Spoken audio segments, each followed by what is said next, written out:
요한계시록 2강 시작 한번 해보도록 하겠습니다. 지난번에 이제 요한계시록 1강을 했는데요. 오늘 내용 굉장히 중요하죠. 오늘 내용 일단 이제 여러분들이 이제 이단들이 요한계시록을 갖고 많이 장난치는 것을 여러분들 잘 아시죠. 그래서 제가 오늘은 그냥 요한계시록을 잠깐 여러분들에게 그 이단들이 가리키는 방식에 대해서 간단하게 여러분들이 이해를 하셔야 우리가 지금 이렇게 요한계시록을 어떤 방식으로 이해하는지가 얼마나 은혜로운지를 여러분들이 훨씬 더 알 수가 있다라는 생각이 듭니다. 신천지에 있어서 요한계시록은 계시록 1장 1절에서 계시의 전달 과정을 얘기를 하면서 지난번에 계시의 전달 과정을 신천지가 강조하는 이유는 그 계시가 한 사람에게 주어졌다는 거예요. 한 사람에게 주어졌기 때문에 이 사람만이 계시를 풀고 이 사람으로부터 이 계시의 내용을 알아야만 구원에 이른다라는 기본적인 가르침이 있는 겁니다. 이 기본적인 가르침에 너무너무 요거만 하더라도 너무나 큰 모순점이 있죠. 첫째는 우리의 구원이 뭔가를 알아야 비로소 된다라는 생각. 이것이 우리가 조직신학에서 배웠지만 너무나 큰 심각한 오류가 있는 것이죠. 구원이라는 것은 우리 차원에 달려 있는 게 아니라는 겁니다. 구원은 그러니까 우리가 믿음으로 구원을 받는다 할 때 이 믿음도 우리가 해야 된다라고 생각하는 순간 우리는 구원론에 있어서 상당 부분을 놓치고 산다는 거예요. 구원은 우리 차원의 일이 아닌 거예요. 하나님 차원의 일인 겁니다. 하나님이 우리에게 은혜로서 값없이 거저 주시는 거란 말이죠. 우리가 무엇인가를 알아야, 우리가 무엇인가를 하여야만 비로소 구원에 이른다라고 한다면 구원이 누구 차원에 달려 있는 거예요? 우리 차원에 달려 있는 거잖아요. 그러니까 이것은 하나님의 예수 그리스도의 보혈의 공로가 아무런 의미가 없게 되는 겁니다. 그래서 우리가 믿음이라고 할 때는 내가 믿어서 구원에 이르는 게 아니라 그 믿음을 우리가 선물로 받는 거라는 거예요. 선물로 받는 거. 그래서 여러분들은 여러분들의 믿음을 믿습니까? 근데 그 여러분들의 믿음이라는 건 정말 나약하기 그지없는 거예요. 어느 한순간에 환란이 오면 그 믿음이라는 건 한순간에 날아가는 게 여러분들의 믿음이고 저의 믿음인 거예요. 그래서 우리는 우리를 믿으면 절대 이 성경에서 얘기하고 있는 믿음하고는 너무나 큰 차이가 있는 겁니다. 믿음은 하나님이 우리에게 하신 것을 우리가 믿는 거예요. 우리가 하나님을 믿는 게 아니라 하나님이 우리에게 하시겠다라는 약속을 믿는 거예요. 그러니까 성경은 철저하게 수동태인 겁니다. 수동태. 능동태가 아니에요. 능동태는 내가 믿음을 가져야 된다. 이건 능동태잖아요. 근데 믿음은 하나님께서 내가 너를 사망의 음침한 골짜기에 있을지라도 너를 내가 그곳에서 건져내고 너를 구원하겠다라는 약속을 아멘으로 믿는 거예요. 수동태인 것이죠. 그래서 믿음의 방향은 아래에서 위로 가는 게 아니라 위에서 아래로 내려오는 겁니다. 위에서 아래로 내려오는 걸 나는 단지 그걸 수용하는 것뿐인 것이죠. 거기에 나의 노력과 나의 행위가 동반되어야만 구원에 이른다. 이것은 거짓 가르침인 것이고 지금 오늘도 요한계시록에서 그런 가르침이 나타납니다. 그런 가르침을 가르치는 것이 이게 바로 사탄의 회라고 얘기를 하는 겁니다. 자, 그래서 신천지는 이것을 한 사람의 계시를 받은 사람이 이 계시를 풀어줘야 되는 것이고 신천지에서 요한계시록의 모든 것들이 84년 3월 14일부터 과천 땅에서 막계리죠. 그 막계리에서 이 요한계시록이 이렇게 시간적인 순서에 따라서 그 일들이 다 일어났다는 거예요. 그러니까 오늘 보시면 사도 요한이 천사로부터 계시를 받고 7교회 사자에게 편지하라라고 얘기를 했는데 그래서 7교회 사자에게 편지를 했고 편지의 내용을 오늘 우리가 보는 거예요. 그런데 신천지는 이걸 어떻게 가르치냐면 7교회에 편지를 한 사건이 실제 역사적으로 84년 3월 14일 날 그 신천지 예수교에서 그 일들이 이것이 벌어졌다는 거예요. 그러니까 정확한 날짜는 신천지가 예수하는 편지 사건의 날짜는 그것도 그 매번 바뀌기는 합니다만 80년이었다가 79년으로 바뀌었어요. 어찌됐든 이 사도 요한격 목자인 이만희 총회장이라는 분이 7교회에 편지하라는 명령을 받고 7교회의 사자에게 편지를 한 사건이 실제 요한계시록에 여기 있는 쓰여 있는 것처럼 2000년 후에 우리나라에서 이루어졌다라고 얘기를 한 거예요. 그렇게 얘기를 하는 겁니다. 그리고 이제 계시록을 쭉 넘어가면 나중에 12장에 가면 여자하고 용하고 막 싸우지 않습니까? 근데 그런 것들이 다 자기가 배도자와 멸망자와 겨루어서 자기가 싸워서 이겼다. 그래서 자기가 이 시대에 이긴 자다라고 얘기를 하면서 요한계시록의 모든 내용이 실제로 이 땅 가운데서 2000년 후에 대한민국, 경기도, 과천시, 막계리에서 이루어졌다라는 겁니다. 그 주장을 하고 있는 거예요. 그러니까 7교회에 편지를 했느냐 안 했느냐가 엄청 중요한 거예요. 신천지에서는. 7교회 편지를 했냐 안 했냐가 그래서 동영상이 떠돌아다니죠. 어쩐 날은 했다고 했다가 어떤 날은 안 했다고 했다가 그 편지 동영상이 편집돼 갖고 막 왔다 갔다 합니다. 근데 7교회 편지를 했느냐 안 했느냐가 뭐가 중요하냐고. 그게 뭐가 중요합니까? 하여간 신천지는 그러니까 신천지의 사고방식은 이렇습니다.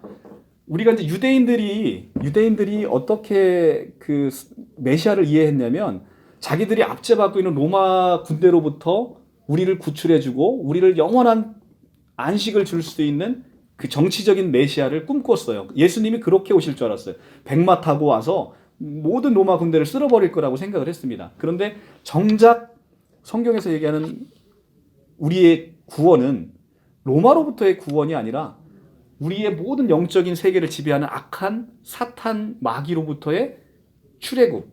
이것을 지금 예수 그리스도께서는 이 땅 가운데 성취하러 하기 위해서 오셨는데 유대인들의 그 자기들이 기대했던 메시아하고는 정말 차원이 다른 거잖아요. 온 우주적인 구원, 만물을 구원하는 그 구원을 이루기 위해서 오셨는데 그러니까 유대인들이 지금 와서 생각해보면 자기들의 기대감이 얼마나 초라한 겁니까? 그죠? 근데 신천지는 거기서 한 발 더 쪼그라들었어요.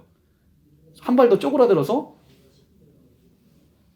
결국은 예수님이 오신 목적이 뭐냐면 그 장막성전이라고 하는 유재열과 오평호와 싸워서 이기려고 결국은 예수님이 오신 거예요. 어떤 한 사람과 싸워서 자기가 이겼다라고 해서 자기가 이긴 자라는 거예요. 그래서 그러면 쌈박질 잘하는 사람은 뭐 다 이기게요. 그죠? 그러니까 하여튼 신천지는 그것을 한 번 더 굉장히 축소해서 이 성경의 거대한 스케일을 줄여도 너무나 심하게 줄여서 그렇게 이해를 하고 있다는 것이죠. 자, 어쨌든 이제 신천지식의 사고 방식을 보면 여러분들 이제 그런 식으로 이제 성경을 이제 보게 되는 것인데요. 그게 얼마나 이제 초라한 것인지를 오늘 요한계시록을 보면서 한번 보도록 하겠습니다. 오늘 요한계시록을 보기 전에 우리가 에베소서를 한번 보겠습니다. 에베소서를 한번 볼게요. 에베소서 1장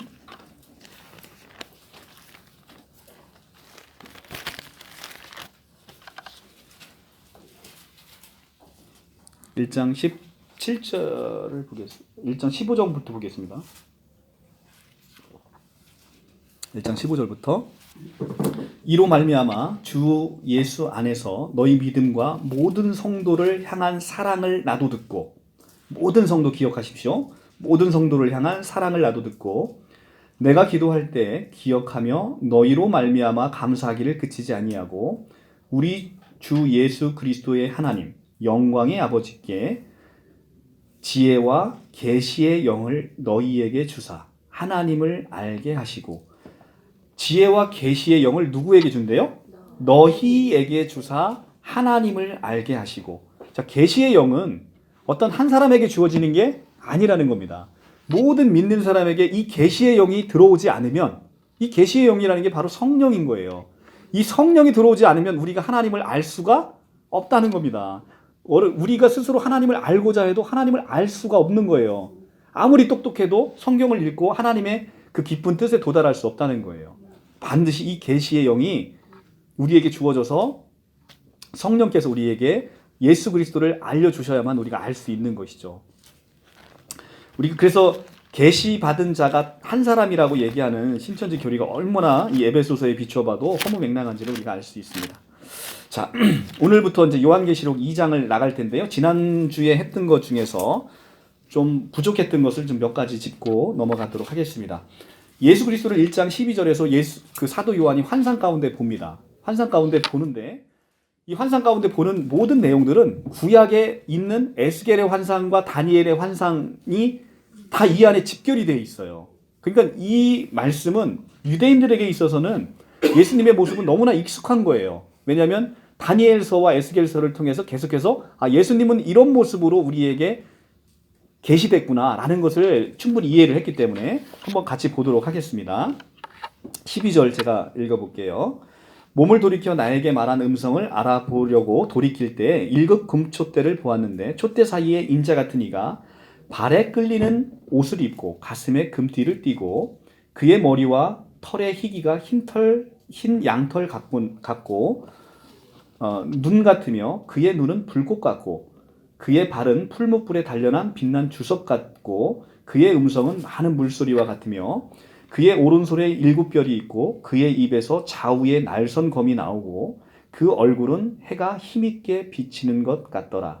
내가 볼 때 그 발에 엎드려져 죽은 자 같이 되매 그가 오른손을 내게 얹고 이르시되 두려워하지 말라. 나는 처음이요 마지막이니 곧 살아있는 자라. 내가 전에 죽었었노라. 볼지어다 이제 세세토록 살아있어 사망과 음부의 열쇠를 가졌노니.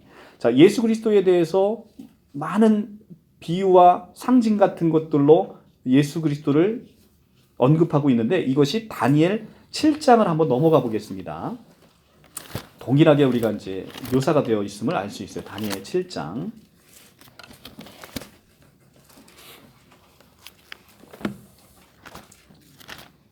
다니엘 7장으로 넘어가 보겠습니다. 구약 1245쪽.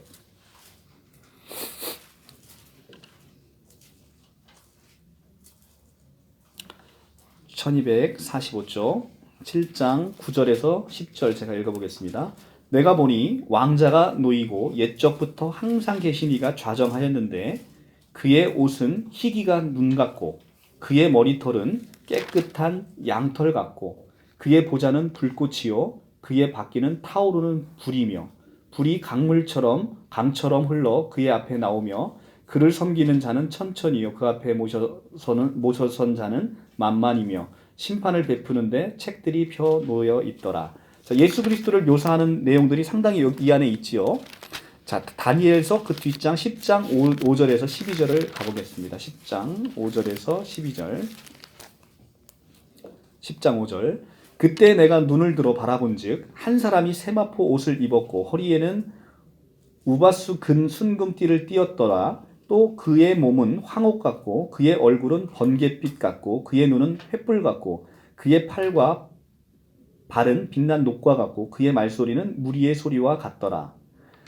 이 환상을 나 다니엘이 홀로 보았고 나와 함께한 사람들이 이 환상은 보지 못하였어도 그들이 크게 떨며 도망하여 숨었느니라. 그러므로 나만 홀로 있어서 큰 환상을 볼 때 내 몸에 힘이 빠졌고 나의 아름다운 빛이 변하여 썩은 듯하였고 나의 힘이 다 없어졌으나 내가 그의 음성을 들었는데 그의 음성을 들을 때 내가 얼굴을 땅에 대고 깊이 잠이 들었느니라. 한 손이 있어 나를 어루만지기로 내가 떨었더니 그가 내 무릎과 손바닥이 땅에 닿게 일으키고 내게 이르되 큰 온증을 받은 사람 다니엘아 내가 내게 이르는 말을 깨닫고 일어서라. 내가 내게 보내심을 받았느니라 하더라. 그가 내게 이 말을 한 후에 내가 떨며 일어서니 그가 내게 이르되 다니엘아 두려워하지 말라. 자, 지금 요한계시록에서 예수님을 바라보고 죽은 자 같이 된 사도 요한에게 예수님이 다가오셔서 손을 얹고 두려워하지 말라라고 얘기를 하는 모습이 다니엘서에 있는 모습의 인용과 그대로 흡사하죠. 그죠? 그렇기 때문에 요한계시록은 구약에 있는 성경의 많은 구절들을 따와서 그대로 인용을 한 겁니다. 그렇기 때문에 결국은 이 요한계시록에 얘기하고 있는 예수는 누구냐면 구약에서 여러분들이 메시아를 기대하고 있으면서 하나님을 상징하는 그런 모든 환상이 예수에게 총집합이 됐다는 거예요. 그러니까 예수님은 구약의 총결산이다라는 것을 우리가 알 수가 있는 겁니다. 다니엘의 환상을 통해서 세상의 권세를 믿는 성도를 괴롭히고 환란을 가져올 그런 많은 것들이 마침내 인자 같은 이가 오셔서 그의 권세를 다 소멸시키고 하나님의 나라가 펼쳐질 것이다 라는 소망을 이 요한계시록을 통해서 사도 요한은 알려주고 싶은 거예요. 그래서 지금 많은 믿는 사람들, 예수 믿고 핍박받고 환난받는 사람들에게 있어서 이제는 너희가 그렇게 환난을 받는데 인자 같은 이가 오셔서 그의 모든 권세를, 악한 무리의 권세를 소멸시키고 하나님의 나라를 이 땅 가운데 펴겠다라는 그 위로의 메시지를 주고 싶은 겁니다. 그게 바로 다니엘에서 다시 한번 가볼게요. 다니엘서 7장 13절부터 14절의 말씀입니다.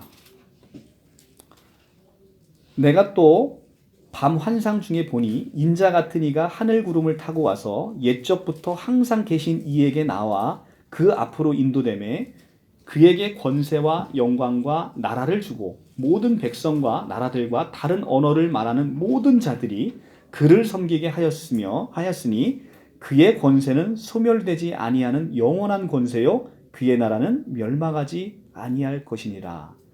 자, 결국은 다니엘의 환상을 통해서 본 예수님을 지금 사도 요한이 그대로 묘사하고 있는 이유는 바로 이 환상 중에 보신 인자 같은 이가 하늘 구름을 타고 와서 우리 하나님에게부터 모든 권세와 영광을 받아 오셔서 그 권세는 영원한 권세요.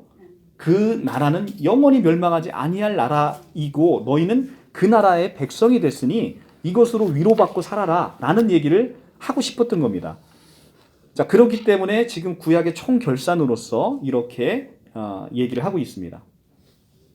자, 그 얼굴은 계시록 1장 16절에 그 얼굴은 해가 힘있게 비치는 것 같더라 라는 것은 사사기 5장 31절을 인용한 거예요. 사사기 5장 31절을 인용한 말씀인데 이 사사기를 인용하면서 사도 요한이 하고 싶은 얘기는 사사기를 통해서 가나안을 정복할 때 가나안 장군의 그 장군인 그 시스라에게는 철병거 900승이 있었답니다. 그 병거가 900승이 있었대요. 근데 사사들은 어떻습니까? 삼갈이라는 사사는 소모는 막대기로, 기도는 나팔과 항아리로, 그리고 삼손은 나귀 턱뼈로, 그 다음에 에웃은 왼손잡이로 싸워서 이기게 됩니다. 이 철병거 900승과 싸워서. 근데 이 말도 안 되는 전쟁을 사사를 통해서 승리하게 함으로 있어서 주고자 하는 메시지는 뭐냐면 이 전쟁이 너희 차원에 있는 게 아니라는 거예요. 이것은 하나님 차원에 있는 것이지 생각을 해보세요. 다윗과 골리앗의 싸움이 이게 말이 되는 싸움이냐고요. 말이 안 되는 싸움입니다. 근데 그 말이 안 되는 싸움이 이 싸움은 너희에게 있는 게 아니다라는 것을 보여주기 위해서 사사기 5장 31절을 인용해서 이 말씀을 풀어주고 있는 거예요. 역대하 20장 15절을 한번 보겠습니다. 역대하 20장 15절.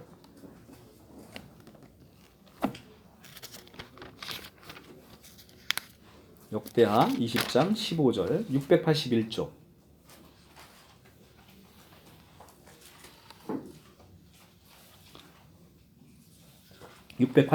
구약 681쪽.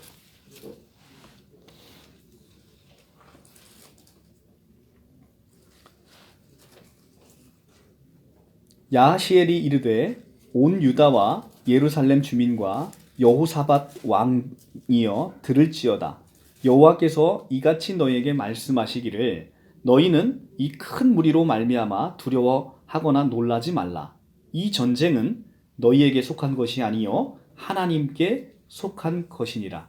자, 사사기의 사사들과 가나안의 장군의 싸움은 결국은 그들의 싸움이 아니라 하나님에게 속한 싸움이라는 거예요. 그러니까 우리의 모든 싸움은, 우리의 영적인 싸움은 우리가 싸우는 것 같은데 결국은 우리 안에 있는 그리스도의 하나님에게 속한 영적인 싸움에 있다는 거예요. 그렇기 때문에 우리가 하나님을 인정하고 고백하고 하나님을 의지하는 때에는 이 승리는 반드시 우리에게 이미 주어진 싸움이고 승리한 싸움이라는 겁니다. 이 얘기를 지금 사도 요한은 하고 싶은 거예요. 자, 그래서 그 예수님이 그런 분이고 이미 승리하셔서 죽었다가 살아나셔서 음부의 사망과 음부의 모든 열쇠를 가지셨기 때문에 그 열쇠를 가지신 그분이 바로 너와 함께 있고 너희 안에 계신다는 겁니다. 그렇기 때문에 너는 반드시 이 모든 환난과 핍박 가운데서 승리해서 반드시 하나님의 나라, 그리고 하나님이 종말론적으로 예정에는 그 보상을, 모든 것을 다 성취할 것이다 라는 것을 알려주고 싶은 것이죠. 자, 계시록 1장 18절에 보면 곧 살아있는 자라라고 하고 있습니다. 이게 시제가 현재잖아요. 살아있는 자라. 근데 우리는 예수님을 살아있다라는 고백을 잘 하지 못합니다. 예수님이 부활한 것을 알아요. 그런데 부활을 사건으로 이해하는 거예요. 사건으로 이해해서 부활 승천해서 지금은 우리와 함께 계시지 않는다고 생각하는 많은 습성들이 있다는 거죠. 근데 예수님이 죽었다가 살아나셨으면 지금도 살아계신 거 아닙니까? 그죠? 살아계시고 지금 나와 함께 계시다라는 그 고백을 가슴 깊이 한번 보셔야 된다는 거예요. 이미 그리스도는 성령과 함께 우리 안에 들어오셔서 우리 안에서 살고 계신다는 거죠. 나를 성전 삼아, 나의 몸을 성전 삼아 그리스도는 이 안에 거주하신다는 것이죠. 사망과 음부의 열쇠를 가졌다라는 것은 이사야 22장 22절을 인용한 거예요. 한번 같이 볼까요? 이 열쇠라는 표현은 이사야 선지자에게 나오는 그 의미로 통치권과 권세를 상징하고 있습니다. 이사야 22장 22절 한번 보겠습니다.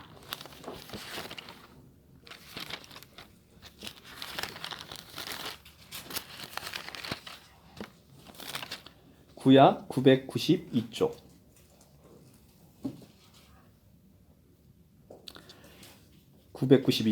내가 또 다윗의 집의 열쇠를 그의 어깨에 두리니 그가 열면 닫을 자가 없겠고 닫으면 열 자가 없으리라.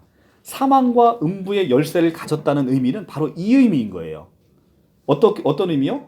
열면 닫을 자가 없고 닫으면 열 자가 없는 거예요. 자, 그러니까 사망과 음부의 열쇠를 우리 주 예수 그리스도가 가졌다는 것은 예수님이 열어놓은 걸 닫을 자가 있어요, 없어요? 없지요. 예수님이 닫으면 열 자가 없는 거예요. 그런데 자, 여러분들 여기서 이제 조심해서 보셔야 될 게 뭐냐면 예수님이 2000년 가운데 오셨어요. 사망과 음부의 권세에서 아들의 사랑의 나라로 옮겨놓기 위해서 오셨단 말이에요. 그리고 모든 하나님의 비밀이신 예수 그리스도가 우리에게 2000년 전에 계시가 되었어요. 계시가 되었다는 건 열렸다는 거예요. 이 열린 것을 누가 열어놓으면 닫을 자가 없다는 건데 지금 그걸 누가 닫아놓은 거예요? 우리 이만희 총회장님이 닫아놓고 저 혼자만 열 수 있다고 얘기를 하는 거예요. 근데 성경은 뭐라고 얘기합니까?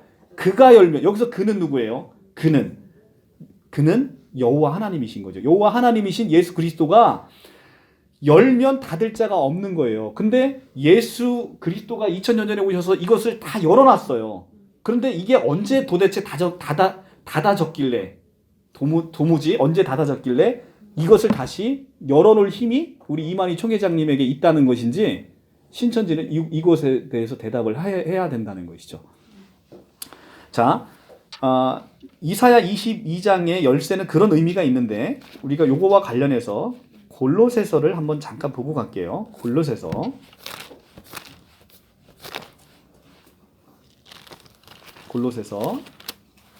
1장 26절. 골로새서 1장 26절. 이 비밀은 325쪽. 이 비밀은 만세와 만대로부터 감추어졌던 것인데 이제는 그 성도들에게 나타났고 하나님이 그들로 하여금 이 비밀의 영광이 이방인 가운데 얼마나 풍성한지를 알게 하려 하심이라. 이 비밀은 너희 안에 계신 그리스도시니 곧 영광의 소망이니라. 자, 이 비밀이 만세와 만대로부터 감추어졌답니다. 그건 맞아요. 만세와 만대로부터 감추어졌는데 이것이 쭉 예수님 없이 왔으면 이만희 총회장님이 자기가 이걸 계시를 받아서 지가 풀 수 있다라고 하면 그건 뭐 그럴 듯하고 논리 일관적인 것이죠. 그런데 여기는 뭐라고 얘기하냐면 이제는 그의 성도들에게 나타났고 이제는이 언제예요? 이제는이 언제입니까? 여기서 얘기하는 이제는 적어도 골로새에 있는 교인들에게 이 편지가 쓰여졌던 그 시대가 이제는 아닙니까? 그러니까 그때가 이미 이제는 그의 성도들에게 어떻게 됐대요? 나타났고 하나님이 그들로 하여금 이 비밀의 영광에 참여하기 위해서 풍성하게 알게 하려 하심이라는 거예요. 근데 이 비밀이 뭐랍니까? 너희 안에 계신 그리스도가 이 비밀인 거예요. 그러니까 하나님의 비밀은 뭐예요? 예수 그리스도인 거예요. 하나님의 비밀이. 이게 감춰졌다가 2000년 전에 다 열렸다는 건데, 근데 이 열렸는데 이 열면 닫을 자가 없다. 근데 어떤 놈이 도대체 닫아놨길래 우리 이만희 총회장님이 이걸 다시 열어야 된다라고 얘기하는지를 도무지 모르겠다는 거죠. 바로 그 밑에 2장 2절에 가면 이는 그들로 마음의 위안을 받고 사랑 안에서 연합하여 확실한 이해의 모든 풍성함과 하나님의 비밀인 그리스도를 깨닫게 하려 함이니. 하나님의 비밀이 뭐래요? 하나님의 비밀인 그리스도를 깨닫게 하려 함이니. 하나님의 비밀은 예수 그리스도인 거예요. 근데 그 안에는 지혜와 지식의 모든 보화가 감추어져 있느니라. 예수님 안에 뭐가 있다는 거예요? 지혜와 지식의 모든 보화가 그 안에 감춰져 있다는 겁니다. 그런데 이 예수 그리스도가 2000년 전에 다 열려 있는데 이 열려 있는 예수 그리스도를 누가 도무지 또 닫아놨길래 우리 총회장님이 다시 이렇게 열심히 열려고 그렇게 고생하시는지는 모르겠습니다.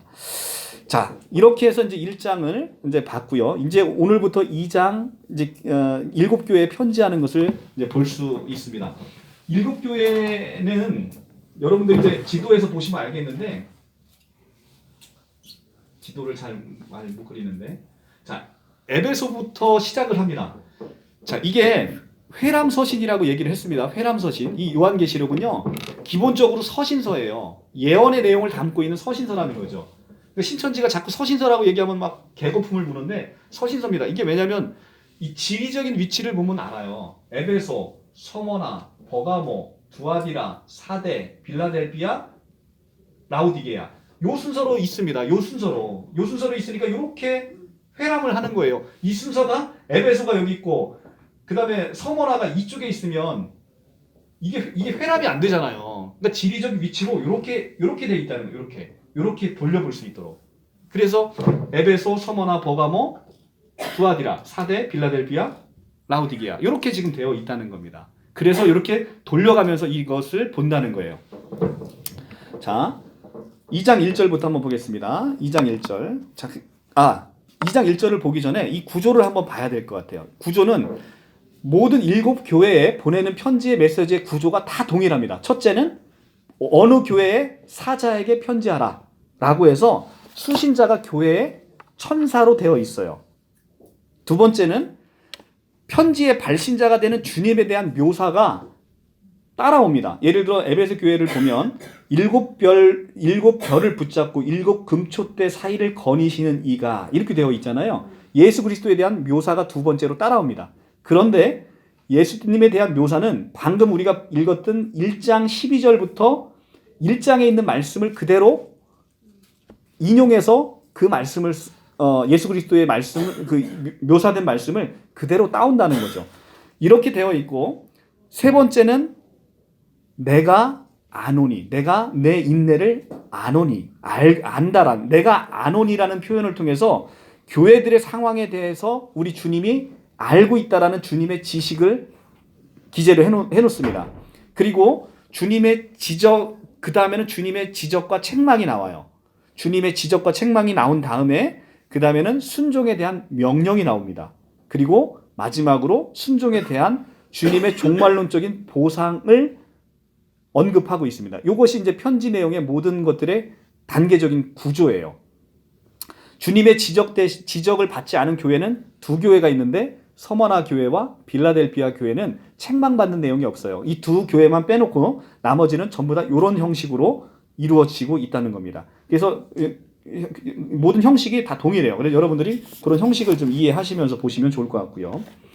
자, 2장 1절부터 보겠습니다. 에베소 교회 사자에게 편지하라. 자, 여기서 사자에게 편지하라는 이 사자는 누구를 얘기하느냐? 이제 신천지뿐만 아니라 기성교회에서도 여기서 얘기하는 것의 실제가 무엇이냐를 자꾸 찾는데 방점을 찍어요. 근데 요한계시록은 그렇게 보면 계시록의 본 뜻을 이해하지 못한다는 거예요. 여기서 에베소 교회 사자가 누구냐? 신천지에서는 이 에베소 교회 사자를 유재열이라고 얘기하고 있죠. 에베소 교회 사자가 유재열이라는 겁니다. 에베소 교회 사자가 유재열이고 그다음에 두아디라 교회는 신종환, 뭐 버가모 교회는 김영애, 뭐 이렇게 사람으로 특정을 해놓는 거예요. 근데 여기서 에베소 교회 사자라는 것은 원문으로 보면 영어로 봐도 엔젤이고요. 원문으로 보면 앙겔로스라는 단어를 써요.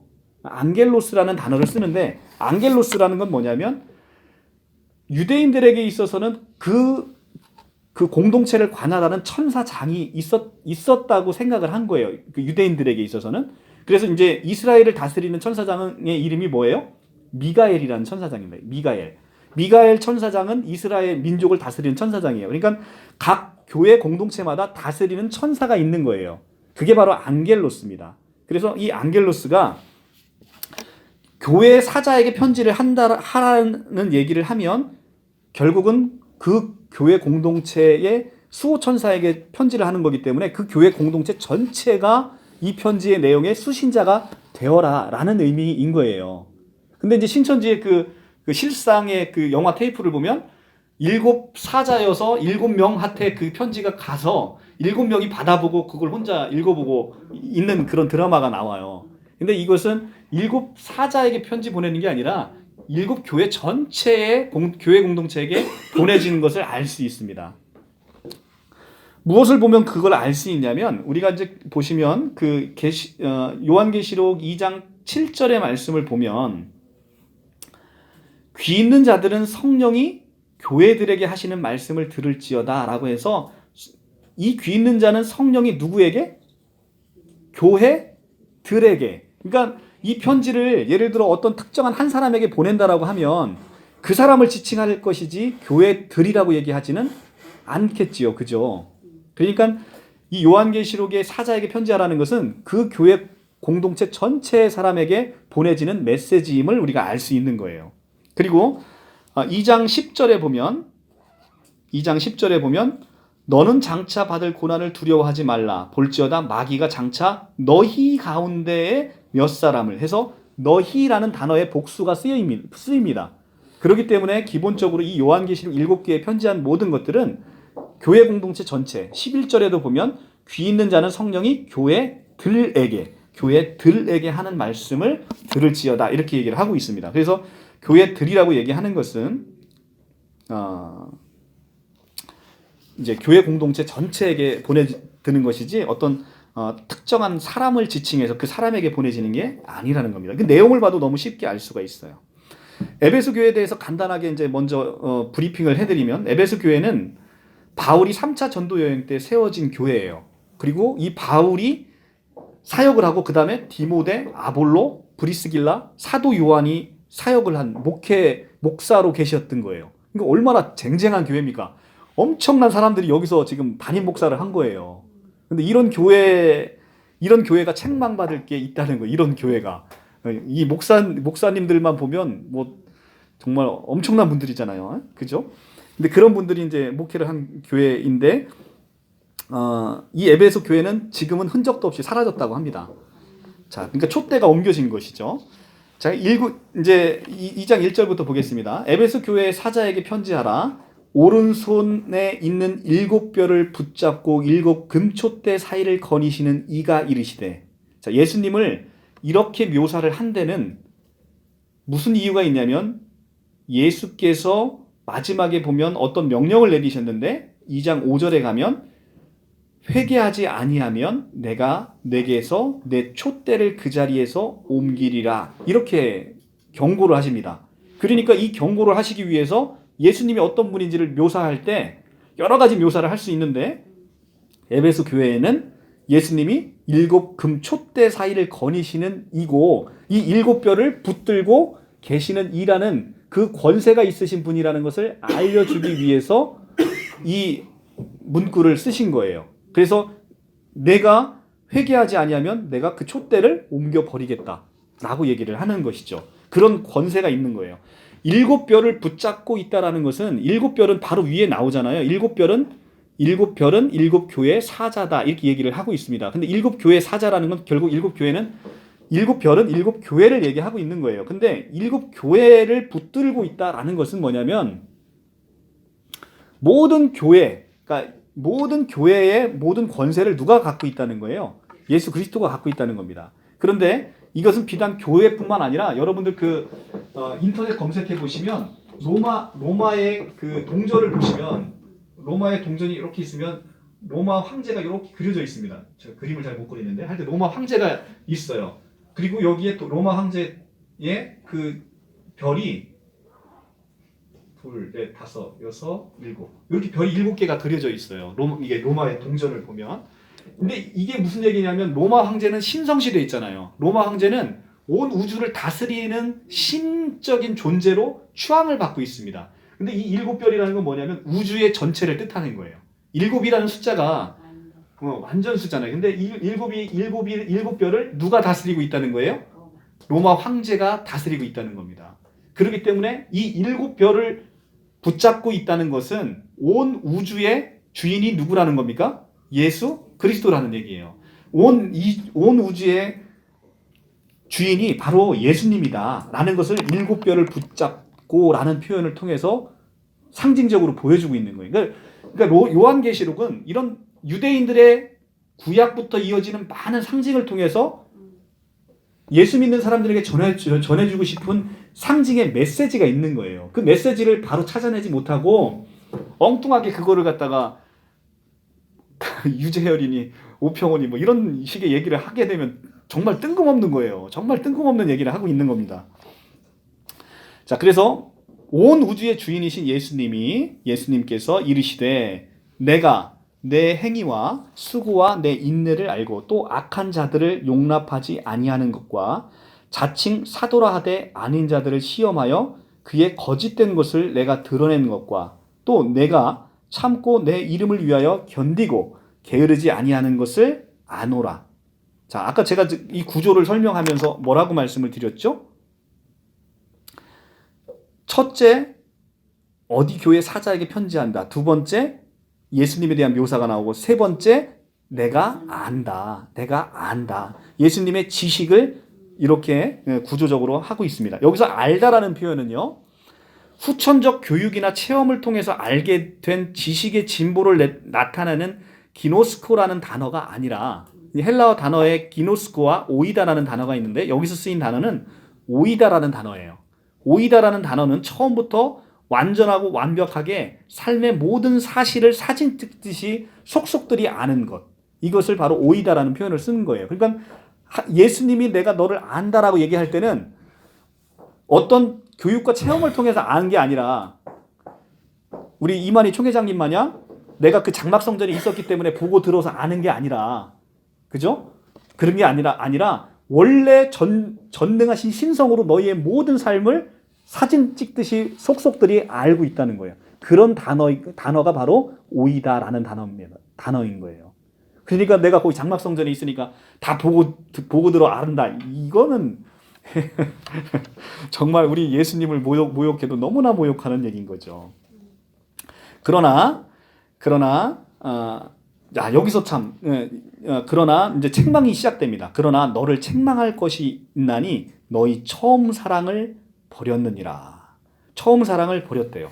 처음 사랑을 버렸답니다.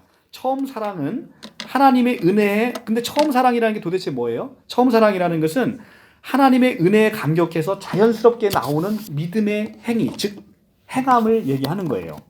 에베소 교인들에게 있어서는 행위는 여전히 풍성했어요. 그리고 교리에도 밝아서 자칭 사도라 하는 자들을 분별해낼 수 있을 만큼 교리에도 굉장히 밝았습니다. 그러니까 외식적인 형식적인 행위는 분명히 에베소 교인들에게 있었어요. 왜 그걸 어떻게 하냐면 이렇게 2장 2절에 보면 내가 내 행위와 수고와 내 인내를 안다고 얘기를 합니다. 그러니까 분명히 뭔가 교회 나와서 열심히 봉사도 하고 교육도 잘 받고 정말 뭐 교회 나와서 헌신도 많이 하고 다 이런 것이 없었던 게 아니라 분명히 이런 게 있었던 거예요. 그런데 예수님이 책망을 하시는 거예요. 왜? 네가 처음 사랑을 버렸다는 겁니다. 근데 이 처음 사랑이라는 게 뭐냐면 결국은 하나님을 아는 지식에서 나오는 믿음의 발로, 그것을 우리는 뭐라고 얘기하냐면 행함이라고 하는 것이죠. 행함. 그래서 지금 에베소 교회가 책망받는 것은 바로 어떤 외식적인 행위로 이루어지는 그런 종교 행위가 책망을 받고 있는 거라는 겁니다. 그래서 우리의 모든 행위는 하나님을 아는 지식에서 나와야 하는 것이지 우리의 의를 쌓기 위해서 나오는 것은 이것은 종교 행위에 지나지 않는다는 것이죠. 지금 한국 교회를 바라보십시오. 얼마나 많은 종교 행위에 빠져 있는지를 보시라는 거죠. 우리가 믿음 생활을 한다라고 하는데 믿음 생활과 종교 생활은 너무너무 차이가 큰 거예요. 이 두 개의 구분을 여러분들은 하실 줄 아시죠? 근데 이 두 개의 구분을 못 하시면 그러니까 선후가 중요한 겁니다. 선후. 그래서 지금 우리 생명안으로 교회는 여러분들에게 있어서 뭔가를 아무것도 별로 시키는 게 없어요.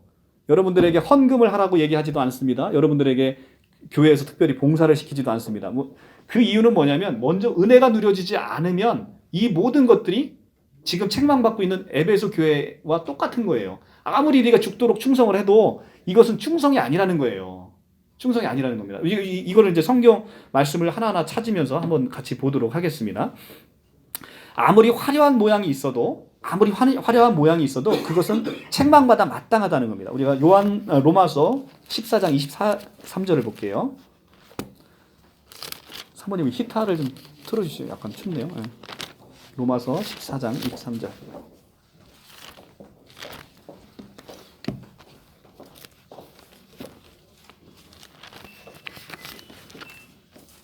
로마서 14장 23절 259쪽.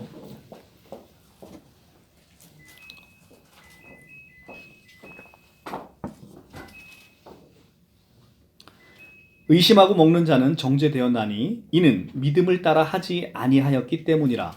믿음을 따라 하지 아니하는 것은 다 죄니라. 자, 믿음을 따라 하지 않는 것은 다 죄라는 거예요. 그러니까 여러분들이 이런 거죠. 여러분들 11조를 할 때, 우리가 이제 11조 할 때 제일 많이 써먹는 성경 구절이 말라기 3장인데요. 말라기 3장을 써먹으면서 이러는 거죠.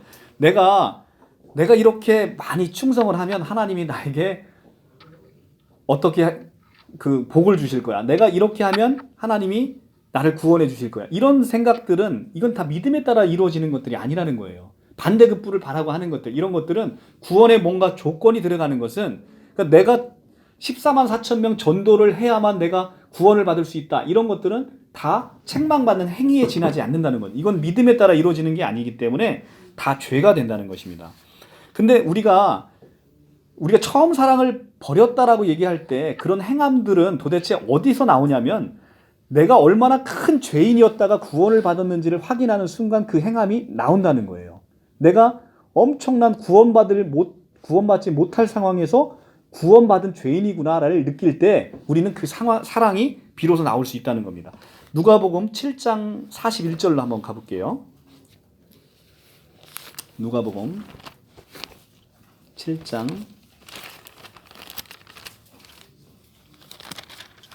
41절.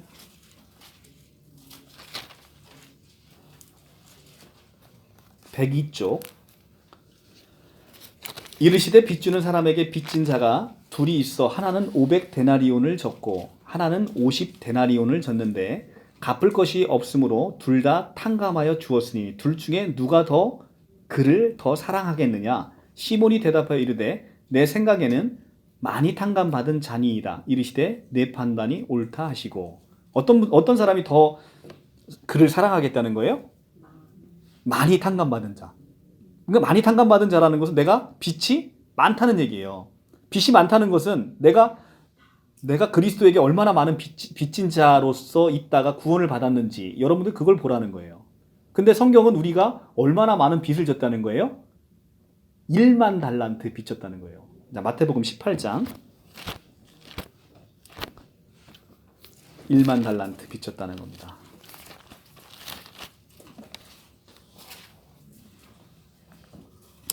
마태복음 18장 자 21절부터 한번 보겠습니다. 21절부터 그때 베드로가 나와 이르되 주여 형제가 내게 죄를 범하면 몇 번이나 용서하여 주리이까 7번까지 하오리까. 예수께서 이르시되 내가 이르되 7번뿐 아니라 7번을 70번까지라도 할지니라. 자, 7번이 나오고 70번이 나와요. 그러면 77, 49, 490번만 용서하고 491번째는 귓보라지를 한데 때리라 라는 얘기로 이거를 이해를 하시면 성경을 엄청 잘못 보신다는 거죠. 그러니까 7번씩 70번은 뭐예요? 완전수의 완전, 거기다가 열을 더 곱한 거예요. 그러니까 얼마나 완벽하게 용서라는 거예요. 사람이 할 수 있는 게 아닌 거예요. 이 용서라는 건. 기본적으로 이 용서는 너희가 할 수 있는 게 아니라는 겁니다. 내 안에 그리스도의 영이 충만해짐으로 그리스도께서 하시는 일인 것이지 여러분들이 누군가를 용서할 수 있는 힘이 없다는 거예요. 그러니까 7번을 70번씩 용서하라는 것은 490번 용서하라는 게 아니라 완벽하게 용서하는데 이것은 여러분들의 힘으로 될 수 없는 일이라는 겁니다. 그러므로 천국은 그 종들과 결산하여 하던 어떤 임금과 같으니. 자, 천국은 종들과 결산을 합니다. 임금이. 여기서 임금은 우리 주 예수 그리스도를 비유하고 있는 것이죠. 결산할 때 1만 달란트 빚진 자가 하나를 데려오매 갚을 것이 없는지라. 1만 달란트를 빚졌는데 갚을 게 하나도 없대요. 주인이 명하여 그 몸과 아내와 자식들과 모든 소유를 다 팔아 갚게 하라 하니 그 종이 엎드려 절하여 이르되 내가 참으소서 다 갚으리이다 하거늘 그 종의 주인이 불쌍히 여겨 놓아 보내며 그 빚을 탕감하여 주었더니. 자, 1만 달란트 빚진 자를 원래는 자식과 모든 소유와 아내를 다 팔아서 갚아도 못 갚는 사람을 놓아줬습니다. 그런데 그 종이 나아가 자기에게 100데나리온 빚진 동료를 한 사람을 만나 붙들어 목을 잡고 이르되 빚을 갚으라 하매 그 동료가 엎드려 간구하여 이르되 나에게 참아주소서 갚으리이다 하되 허락하지 아니하고 이에 가서 그가 빚을 갚도록 옥에 가두거늘 그 동료들이 그것을 보고 몹시 딱하게 여겨 주인에게 가서 그 일을 다 알리니 이에 주인이 그를 불러다가 말하되 악한 종아 내가 빌기에 내가 내 빚 1만 달란트를 전부 탕감하여 주었거늘 내가 너를 불쌍히 여김과 같이 너도 내 동료를 불쌍히 여김이 마땅하지 아니하냐 하고 주인이 노하여 그 빚을 다 갚도록 그를 옥졸에게 넘기니라. 너희가 각각 마음으로 형제를 용서하지 아니하면 나의 하늘 아버지께서도 너희에게 이와 같이 하시리라. 아멘. 이 비유의 말씀은 무엇을 상징합니까?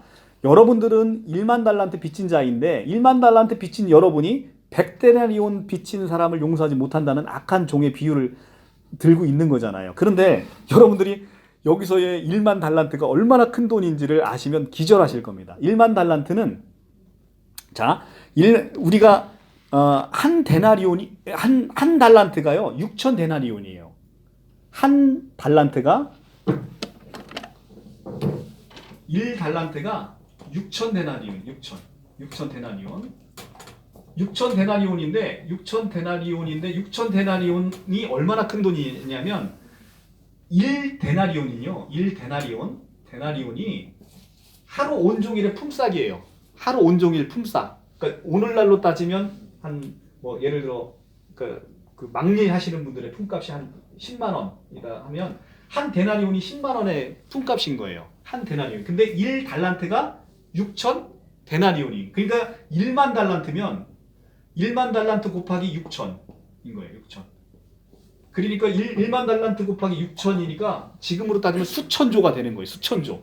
그래서 이걸 365일로 나눠보면 얼마가 나오냐면 16만 4,383년이 나와요. 그러니까 16만 4,343년이 나와요. 이게 무슨 얘기냐면 우리가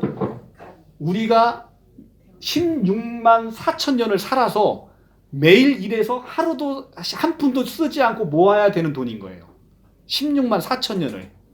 그러니까 16만 4천 년 동안 여러분들이 어렸을 때 1살부터 100살까지 산다고 기준으로 봤으면 여러분들이 164만 년을 사셔서 벌어야 되는 돈인 거예요. 그러니까 이 돈을 그러니까 여러분들의 빚진 자가 얼마나 하나님에게 큰 빚을 지고 그 빚을 탕감받았는지를 여러분들이 아시겠죠? 그죠? 이 성경에서 얘기하고 있는 이 놀라움은 여러분들은 이렇게 큰 죄인이었다가 구원받은 거라는 거예요. 그런데 여러분들이 이렇게 큰 은혜를 받은 여러분들이 고작 100데나리온, 100데나리온을 그러니까 100일 정도 일하면 되는 빚을 빚진 자를 용서하지 못하는 게 바로 너희의 사악함이라는 거예요.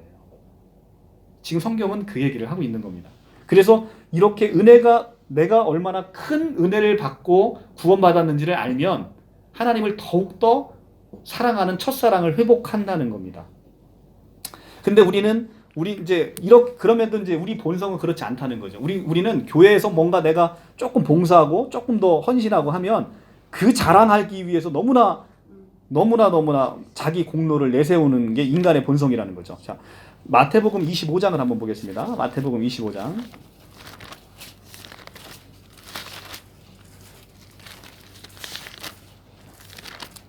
(25장) 34절에 가면 여기서 보면 양과 염소의 비유가 나와요. 그런데 정말 은혜 받은 양은요, 자기가 했는데 기억하지 못합니다. 34절부터 나옵니다. 제가 이제 읽어드릴 거예요. 양은요, 자기가 정말로 이거저거 많은 봉사했는데 자기가 한 것을 전혀 기억하지 못해요. 그런데 염소는 행함으로 이루어진 게 아니기 때문에 자기가 한 것들을 다 기억합니다. 자, 보십시오. 어떻게 차이가 있는지. 33절부터 양은 그 오른편은 항상 은혜의 편이라고 얘기했습니다. 염소는 왼편에 두리라. 그때 임금이 그 오른편에 있는 자들에게 이르시되 내 아버지께서 복을 받는 자들이여 나와 창세로부터 너희를 위하여 예비한 나라를 상속받으라. 내가 줄일 때 너희가 먹을 것을 주었고 목마를 때 마시게 하였고 나그나가 되었을 때 영접하였고 헐벗을 때 옷을 입혔고 병들었을 때 돌보았고 옥에 갇혔을 때 와서 보았느니라. 자, 이렇게 얘기를 합니다. 예수님이 임금께서 오셔서 상속받으라 얘기를 했는데 너희가 나한테 이렇게 했다는 거예요. 그랬더니 의인들이 뭐라고 대답하여 이르냐면 주여 우리가 어느 때에 주께 줄인 것을 보고 음식을 대접하였으며 목마른 걸 보고 마시게 하였나이까? 어느 때에 나그네 되신 것을 보고 우리가 영접하였으며 헐벗은 것을 보고 옷을 입혔나이까? 라고 묻습니다.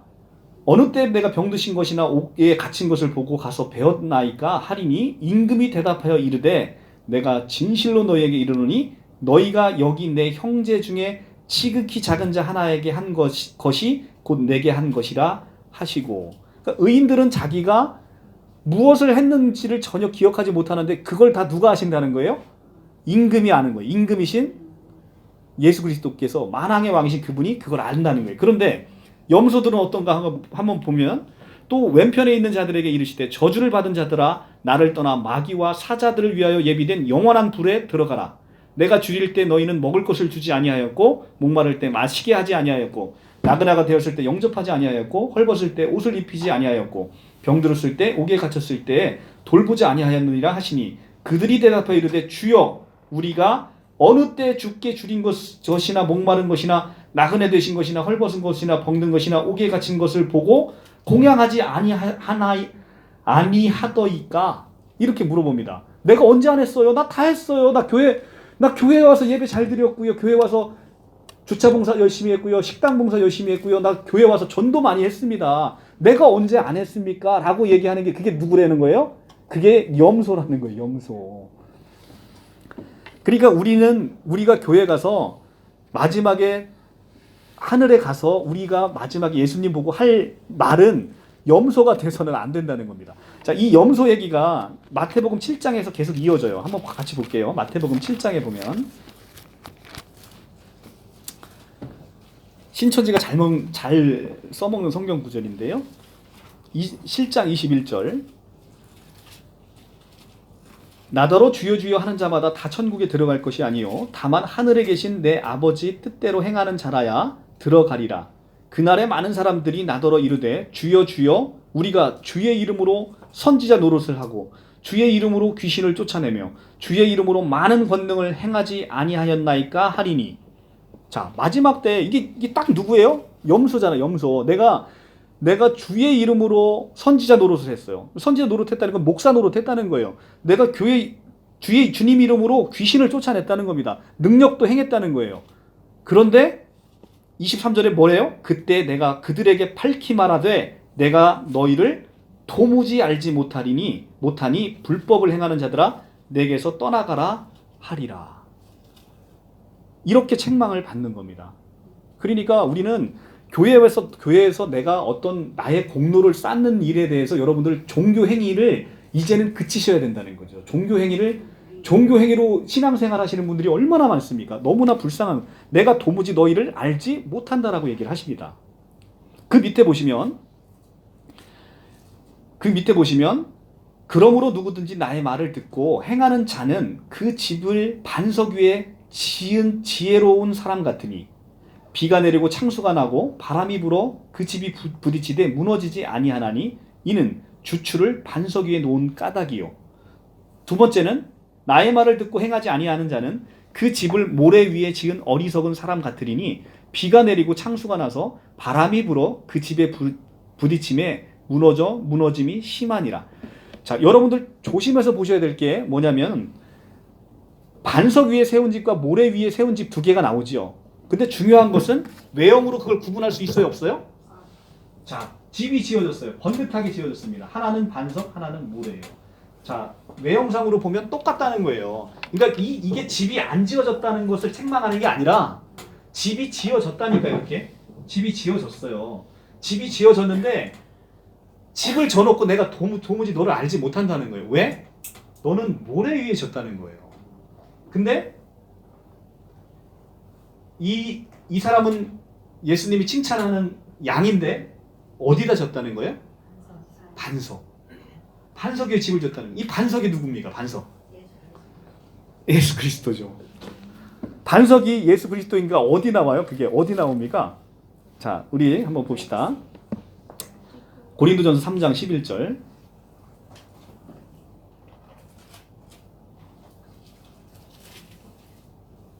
고린도전서 3장 265조.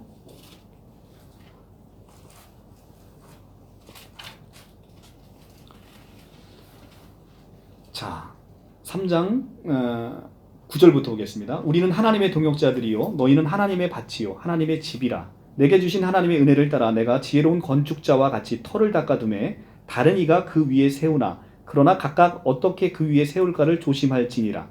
이 닦아둔 것 외에 능히 다른 터를 닦아둘 자가 없으니 이 터는 곧 예수 그리스도라. 이 터가 예수 그리스도인데 이 터가 반석이라는 거예요. 그게 어디 나오냐면 또 10장에 나옵니다. 바로 뒷장에 보시면 고린도전서 10장 4절 1절부터 보겠습니다. 형제들아 나는 너희가 알지 못하기를 원하지 아니하노니 우리 조상들이 다 구름 아래 있고 바다 가운데로 지나며 모세에 속하여 다 구름과 바다에서 세례를 받고 다 같은 신령한 음식을 먹으며 다 같은 신령한 음료를 마셨으니 이는 그들을 따르는 신령한 반석으로부터 마셨음에 그 반석은 곧 그리스도시라. 그 반석은 곧 그리스도시라. 자, 그러니까 우리의 모든 행함은 어디서 나오는 거예요? 반석이신 예수 그리스도에게 나와야 반석 위에 지은 집이 되는 거예요.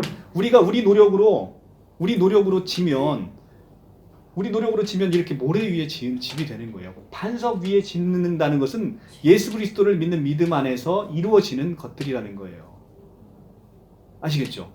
자, 그러니까 우리는 새 언약 아래에서 지금 살고 있습니다. 새 언약 안에 살고 있는데 성경의 모든 말씀을 명령으로 이해를 하면 이렇게 모래 위에 짓는 거예요. 자, 여러분들 11조 하십시오. 11조 안 하면 여러분들 정말로 궁핍하게 삽니다. 여러분들 교회 나오세요. 교회 안 나오시면 여러분들 저주받습니다. 이렇게 해서 무서워서 나오고 내가 11조 안 내면 궁핍하게 살 것 같으니까 이렇게 하는 게 이게 뭐예요? 이게 바로 행위라는 거예요. 근데 여러분들 내가 그리스도에게 받은 은혜가 1만 달란트 빚진 자로서 탕감받은 은혜가 너무 커서 이 복음을 누군가에게 한 사람에게 더 나눠주고 싶고 그리고 나의 헌신으로 인해서 누군가가 더 따뜻하게 예배드리게 하고 싶고 이런 마음에서 나오는 착한 선행 이것이 바로 행함이고 반석 위에 지은 집이라는 거예요. 이게 바로 예수 그리스도. 그러니까 새 언약 안에 있는 여러분들은 이 안에 있다는 거예요.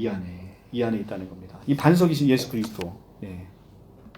그래서 그러니까 우리의 이제 믿음 생활과 종교 생활을 이렇게 해서 여러분들이 얼마나 이 에베소 교회를 보면서 우리가 그것을 느낄 수 있는 거예요. 에베소 교회가 바로 그렇게 행위는 많은 교회였는데 행함이 없는 교회였던 거예요. 교리에도 굉장히 밝았어요. 이 사람들은 니골라 당을 쫓아낼 만큼 그렇게 굉장히 교리에 밝았던 거예요. 그럼에도 불구하고 결국은 책망을 받았다는 겁니다. 처음 사랑이 잊어졌다는 거예요. 자기의 의와 노력으로 이루어졌다는 겁니다. 자, 예수가 요거까지만 하고 잠깐 쉬었다 하겠습니다. 예수님이 우리 마음 가운데 태어나요. 태어나면 예수님이 태어난다는 건 예수 그리스도께서 우리를 지배하시고 우리 안에 태어난 예수께서 우리의 모든 걸 이루신다는 거. 이게 바로 새 언약이잖아요. 근데 새 언약이신 이삭이신 예수 그리스도가 우리 안에 태어나면 뭐가 쫓겨나야 된다고 얘기를 합니까? 뭐가 쫓겨나야 된대요? 이스마엘이 쫓겨나는 거예요. 이스마엘이 쫓겨나야 된다고 얘기해요. 이스라엘이 뭐예요? 이삭을 주겠다라고 약속을 했는데 창세기에서 아무리 봐도 애가 안 태어나. 그러니까 누구를 사라가 누구를 아브라함에게 보내요? 하갈을 보내지 않습니까? 나는 도대체 안 될 것 같아. 그러니까 내 종 하갈을 통해서 자식을 봐. 라고 아브라함에게 권하니까 아브라함은 이게 웬 떡이냐 그러고서 얼른 들어가죠. 그죠? 그래서 이스마엘이 나오잖아요. 근데 이스마엘은 그러니까 뭐의 상징이에요? 인간의 노력의 상징인 거예요. 이삭은 뭐의 상징입니까? 은혜의 상징인 거죠. 왜냐하면 바랄 수 없는 중에 바란 경수가 끊어진 태에서 나온 사람이 누굽니까? 이삭. 그런데 이삭을 낳으려고 그렇게 노력을 했는데 안 나니까 결국은 자기의 노력과 인간의 노력으로 난 사람이 이스마엘이에요. 근데 이삭이 태어나면 뭐가 쫓겨나야 되는 거예요? 자기 노력이 쫓겨나야 되는 거예요. 그래서 이스마엘은 이삭과 같이 살 수가 없는 겁니다. 내 안에 이삭이 태어나면 내 안에 뭐가 쫓겨나야 되는 거예요? 이스마엘이 쫓겨나야 되는 거예요. 내 안에 은혜가 태어나면 내 노력으로 했던 모든 수고를 끝내버려야 되는 거죠. 이게 바로 그렇게 끝나게 해주겠다라는 약속입니다. 이게 어디 나와요? 갈라디아서에 나오죠. 갈라디아서에서 나옵니다. 갈라디아서 4장 21절 307조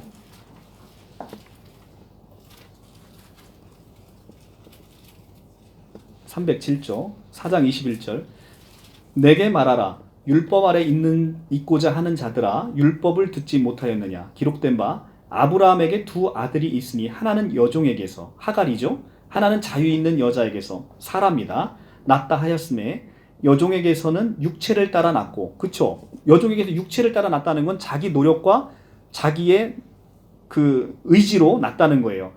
육체를 따라 낳고 자유 있는 여자에게서는 약속으로 말미암아 바랄 수 없는 중에 경수가 끊어진 상태에서 약속과 은혜로 낳다는 겁니다. 그런데 약속으로 말미암았느니라 이것은 비유니 24절에 가니까 지금 이 구약에 있는 하갈과 사라, 이스마엘과 이삭의 얘기가 뭐라는 거예요? 비유라는 겁니다. 뭐에 대한 비유냐면 이 여자들은 두 언약이라 하나는 신의 산으로부터 종을 낳은 자니 곧 하갈이라 이게 바로 옛 언약인 거예요. 율법 언약인 거예요.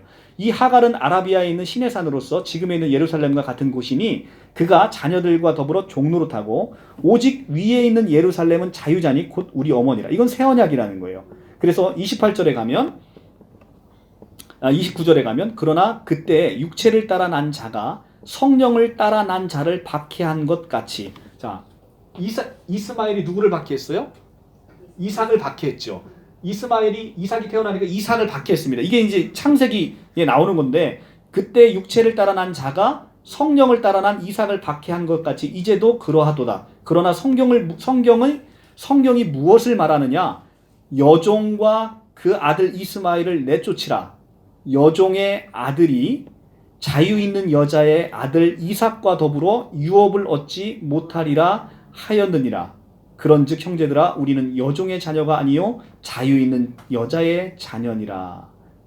그리스도께서 우리를 자유롭게 하려고 자유를 주셨으니 그러므로 굳건하게 서서 다시는 종의 멍에를 매지 말라.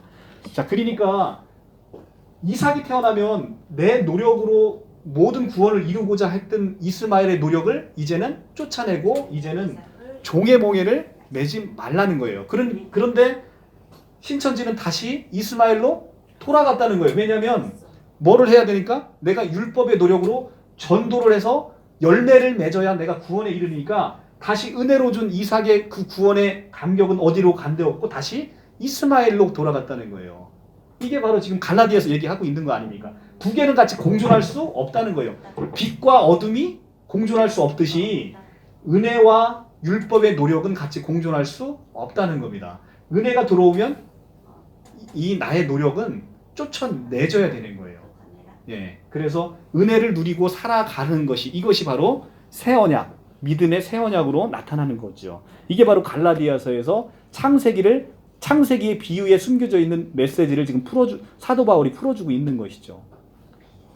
자, 이렇게 이제 성경은 은혜롭고 놀랍고 그런 거예요. 그래서 이것을 이제 요한계시록을 풀면서 다시 한번 이제 보게 된 건데, 우리가 에베소 교회의 교인들처럼 이렇게 열심히 노력하고도 내가 주의 이름으로 선지자 노릇하고 주의 이름으로 귀신을 쫓아냈다라고 하는데 정녕 나중에는 내가 도무지 너희가 누군지 알지 못하노라 라고 얘기를 하면 그 모든 노력과 수고는 다 어디로 간 거예요? 다 이게 이스마엘이고 이스마엘.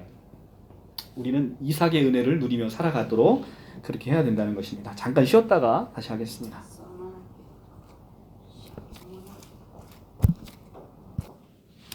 네, 그 6절에 보면 이제 5절에 보면 그러므로 어디서 떨어졌는지 생각하고 회개하여 처음 행위를 가지라. 자, 이제는 이제 명령이 나오죠. 이제 모든 교회마다 이제 이렇게 내가 아노라 책망하고 명령이 나옵니다. 처음 행위를 가지라. 만일 그리하지 아니하고 회개하지 아니하면 내가 내게 가서 내 촛대를 그 자리에서 옮기리라. 촛대를 옮긴다는 것은 굉장히 무서운 얘기죠. 그죠? 촛대를 옮긴다는 것은 이제 예수 그리스도의 모든 은혜에서 떨어진다는 거예요. 그러니까 우리가 예수의 은혜 받지 않고 단 하루도 살아갈 수 없는 존재라는 거죠. 오직 내게 이것이 있으니 내가 니골라당의 행위를 미워하는도다. 나도 이것을 미워하노라. 귀 있는 자들아, 성령이 교회들에게 하시는 말씀을 들을지어다. 이기는 그에게는 내가 하나님의 낙원에 있는 생명나무의 열매를 주어 먹게 하리라. 자, 6절에 보면 니골라당이 나옵니다. 이 니골라당이 신천지에서 뭐라고 얘기하냐면 니골라당이 청지기 교육원이라고 얘기를 합니다. 청지기 교육원은 뭐냐면 이게 이제 어떤 신천지가 그러니까 여러분들 이제 신천지 얘기를 이제 자꾸 하게 돼서 그런데 이제 좀 여러분들이 좀 이해를 좀 하셔야 돼요. 이게 얼마나 허무맹랑한 교리를 갖고 얘기를 하는지. 이게 이제 한국에 있는 과천 땅에서 벌어진 일이다 얘기를 하니까 유재열이라는 장막성전에 사이비 교주가 있었어요.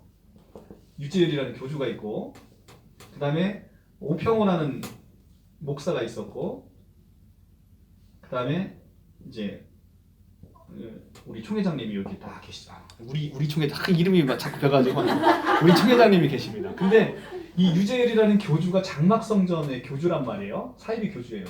그래서 실제로 75년도에 대대적인 장막성전의 수사가 벌어졌고 사이비 교주로 이제 징역을 갔습니다.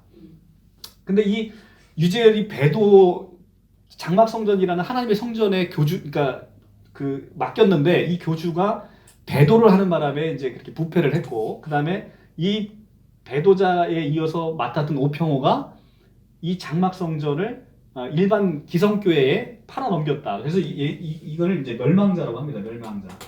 멸망자라고 하는데 배도자, 멸망자, 구원자 이런 컨셉으로 가는 거예요. 근데 멸망자인 오평호라는 사람이 관여됐던 그 교육원이 뭐냐면 청지기 교육원이라는 단체가 있어요. 그러니까 이 니골라당이 그 청지기 교육원이라는 단체라는 거예요.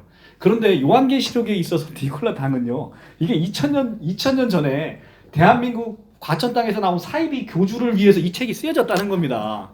이게 근데 얼마나 황당하냐고. 근데 이 니골라당이라는 건 역사적으로 그때 요한계시록이 쓰여질 때 실제 있었던 니골라라는 그 영지주의 이단이 있었던 거예요. 이게 어떤 이단이냐면, 영지주의라는 건 뭐냐면 육은 신성한 거고, 영은 신성한 거고 육은 무익하다는 겁니다. 그래서 대표적으로 지금 영지주의 이단에 빠져 있는 단체가 어디냐면 구원파예요. 한 번 구원받았기 때문에 몸으로 짓는 모든 죄는 다 용서받았고 아무렇게나 해도 상관없다라는 교리인 거예요. 이게 바로 영지주의 이단에서 나온 겁니다. 구원파가 딱 그렇잖아요. 구원파가 왜 무섭습니까? 이들은 죄의식이 없는 거예요. 신천지가 거짓말하는 것에 죄의식이 없듯이 이들에게 있어서는 교리 자체가, 신천지는 전도에 있어서 전도 방법의 모략 전도만이 죄의식이 없잖아요.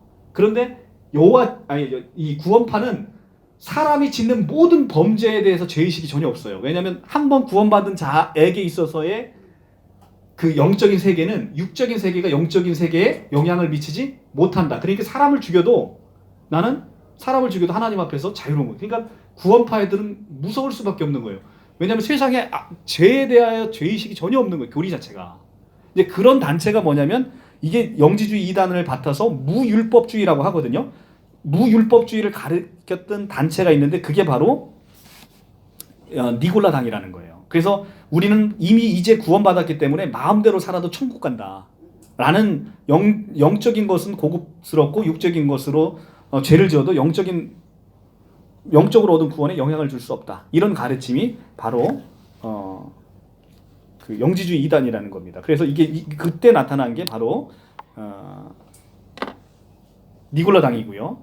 그 옆에 보면 이제 계시록 2장 14절에 가면 발람의 교훈이 나옵니다. 발람의 교훈. 이게 이제 버가모 교회에 나오는 건데 이 발람이라는 히브리어 뜻은 뭐냐면 백성을 파멸시키는 자라는 뜻인데 이 발람이라는 단어를 헬라어로 번역하면 이 단어가 바로 니골라라는 거예요.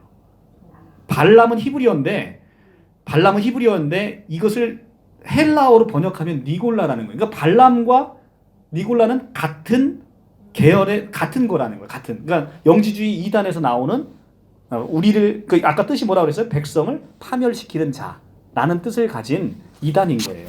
그때 당시 실제 존재했던 이단을 가지고 얘기를 하고 있는데 이게 갑자기 뜬금없이 왜 2000년 후에 사이비 교주 그것은 사건으로 이게 변질이 됐는지 도무지 이해할 수 없는 거죠. 그래서 오직 내게 이것이 있으니 내가 니골라당의 행위를 미워하는도다. 나도 이것을 미워하노라. 그러니까 에베소 교인들은 교리에 굉장히 밝았던 거예요. 근데 이렇게 교리에 밝았던 자도 책망을 받는 것이죠. 아까도 얘기했지만 그것이 다 믿음을 따라 나지 않는 모든 게 다 죄가 되기 때문에 그런 거예요. 귀 있는 자들은 성령이 교회들에게 하시는 말씀을 들을지어다. 이기는 그에게는. 자, 그러니까 여기서 이기는 그에게는이라는 단어에서 지금 신천지가 얘기하는 우리 총회장님이 이긴 자다라고 하는 이유는 뭐냐면 자기가 이 오평호를 싸워서 이겼다는 거예요. 그래서 이긴 자라는 겁니다. 이긴 자. 자, 성경은 지금 뭐라고 얘기했습니까? 이기는 자라고 되어 있어요. 자, 이기는 자를 영어로 보면 overcomes예요. overcomes라는 게 뭐예요? 극복하다. 그러니까 overcomes의 정확한 의미, 이기는 자는 오평호랑 싸워서 이겼다 이런 게 아니라 이기는 자는 앞에 뭐라고 얘기를 했습니까? 회개하여 처음 행위를 가지라 라고 지금 명령을 했잖아요. 그죠? 그 명령을 하고 그 다음에 이기는 자는 네가 이렇게 끝까지 이 믿음을 지키고 이기면 내가 하나님의 낙원에 있는 생명나무 열매를 주어 먹게 하겠다라고 얘기를 하는 거죠. 앞에 명령과 이어지는 거죠. 이기는 자가. 자, 이걸 더 분명히 알려면 그 뒤에 보시면 2장 25절에 한번 볼까요? 2장 25절에 두아디라 교회 한번 볼게요. 두아디라 교회 보시면 자, 다만 너희에게 있을 것을 내가 올 때까지 굳게 잡으라. 이기는 자와 끝까지 내 일을 지키는 그에게 만국을 다스리는 권세를 주리니. 여기 이기는 자 또 나오죠. 자, 다만 너희에게 있을 것을 내가 올 때까지 굳게 잡으라. 이기는 자. 여기서 이기는 자가 뭐예요? 너희에게 있을 것을 내가 올 때까지 굳게 잡는 자를 얘기하는 거잖아요. 이건 국어 실력이 있으면 너무나 상식적으로 이해할 수 있는 거 아닌가요? 안 그렇습니까? 네. 예. 그러니까 계시록 2장 여기 25절 26절을 보면 이기는 자는 아까 이제 구조가 7개의 편지 구조가 어떻게 돼 있다고 했어요? 무슨 사자에게 편지하라. 그 교회 사자에게. 둘째는 예수님에 대한 형상이 묘사되어 있고, 세 번째는 안온이, 네 번째는 책망, 다섯 번째는 명령. 명령이 끝나면 이 명령을 이기는, 지키는, 그러니까 이기는이라는 것은 극복하는, 그 다음에 지키는 이런 의미잖아요. 이기는 그에게는 종말론적인 보상. 이렇게 지금 이 편지의 내용이 이루어졌지 않습니까? 그러니까 여기서 이기는 자는 어떤 자예요? 처음 행위를 가지는 그에게는 내가 하나님의 낙원에 있는 생명나무 열매를 주워 먹게 하겠다라고 얘기를 하는 겁니다. 시제가 무슨 시제예요? 이기는 그에게는 현재 시제. 이기는 그에게는 overcomes에서 현재 시제를 쓰고 있는 겁니다.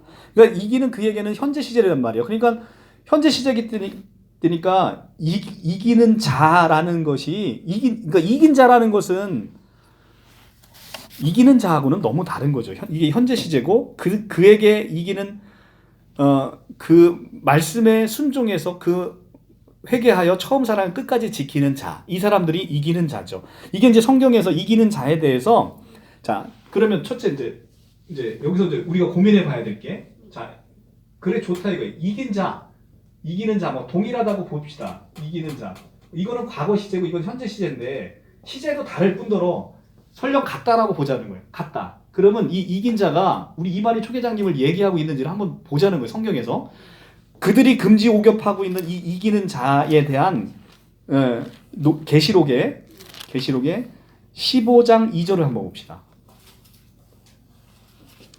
이기는 자가 이만희 초계장을 얘기하려면 이 이기는 자는 반드시 단수여야 되는 거예요. 왜냐하면 자기 혼자니까. 자기 혼자 우평우랑 싸워서 이겼다는 거니까 단수여야 됩니다. 근데 이기는 자가 단수로 되어 있나 보자는 거예요. 15장 2절 또 내가 보니 불이 섞인 유리바다 같은 것이 있고 짐승과 그 우상과 그의 이름의 수를 이기고 벗어난 자들이 유리바다에 서서 하나님의 검은 굴을 가지고 자, 여기서 이기고 벗어난 자들로 복수가 나타나죠. 그죠? 자, 또 있습니다. 17장 14절 가볼게요.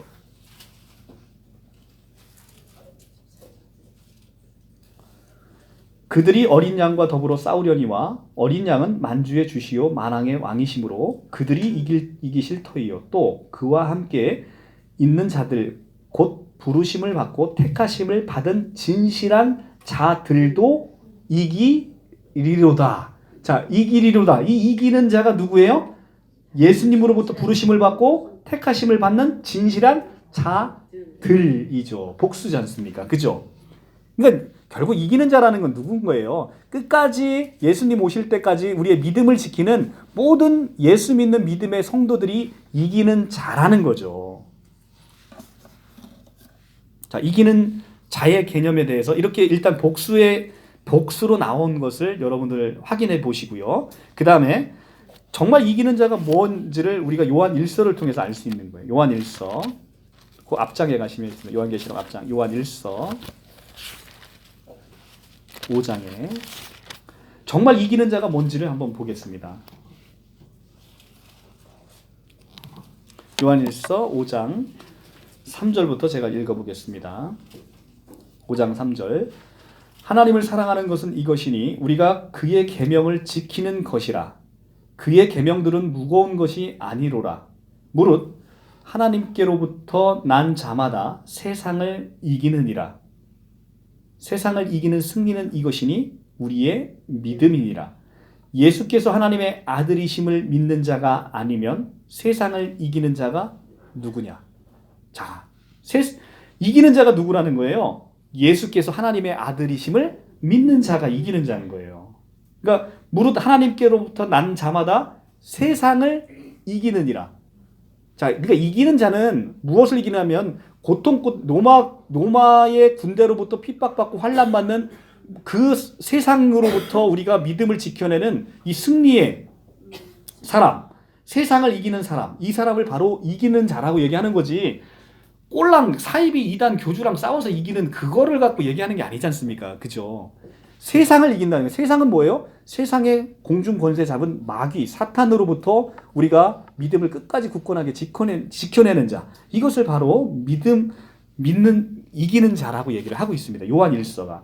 예수께서 하나님의 아들이심을 믿는 자, 이 자들이 바로 이기는 자인 거예요. 근데 이 이기는 자들에게 뭐가 있는 겁니까? 영원한 생명이 있어요. 5장 11절. 또 증거는 이것이니 하나님이 우리에게 영생을 주신 것과 이 생명이 그 아들 안에 있는 그것이라. 아들이 있는 자에게는 생명이 있고 하나님의 아들이 없는 자에게는 생명이 없느니라. 내가 하나님의 아들의 이름을 너희에게 믿는 너희에게 이것을 쓰는 것은 너희로 하여금 너희에게 영생이 있음을 알게 하려 함이라. 이 영생이 어디에 있대요? 아들 안에 있대요. 근데 영생이 있음을 알게 한다는 것은 있음을이라는 시제가 뭐예요? 과거 시제예요. 근데 이 있음을 알게 한다는 것은 너희 안에 영생이 있다는 건 뭐가 있다는 거예요? 너희 안에 예수 그리스도가 있다는 거예요. 그렇죠? 예. 그러니까 요한 1서에서 사도 요한은 너희 안에 영생이신 예수 그리스도가 너희 안에 있어. 그러니까 너희 안에 이미 있는 그것으로 인해서 이미 감사하고 너희가 믿음을 끝까지 지켜서 승리할 수 있는 거야. 그래서 있음을 너희에게 알게 한다는 거예요. 왜냐하면 이들이 핍박받고 있잖아요. 그들이 환난 가운데 있잖아요. 그러니까 여러분들이 지금 고난 가운데 있고 환난 가운데 있으면 여러분 안에 우주 만물을 다 가지신 예수 그리스도가 여러분 안에 있다는 것을 주어서 위로를 삼아주고 싶은 게 사도 요한의 큰 뜻인 겁니다. 자, 그리고 한 가지만 더 보시면 이게 이제 이기는 자라는 거는요. 이기는 자는 구약 성경부터 계속 나옵니다. 구약 성경부터 계속 나오는데 그게 어디 나오냐면요. 이사야서에 나와요. 이사야서에 남은 자라는 개념이 나옵니다. 남은 자. 자, 이사야 4장하고 10장으로 가볼게요. 이사야 4장 2절부터 4절 가볼게요. 그러니까 구약에는 남은 자 사상으로 나오고요. 신약에서는 이기는 자 사상으로 나오는 거예요. 그러니까 이기는 자는 남은 자의 같은 맥락에서 나오는 겁니다. 왜 구약에서는 남은 자로 나올까요? 구약에서는 이스라엘 백성들이 패역함으로 인해서 하나님이 이스라엘 백성을 다 쓸어버렸잖아요. 다 쓸어버렸는데 그 중에 남은 자가 있다는 겁니다. 그 남은 자가 지금 신약에서는 뭘로 나타나요? 이기는 자로 나타나는 거예요. 자, 4장, 계시록 4장 2절부터 이사야 972쪽.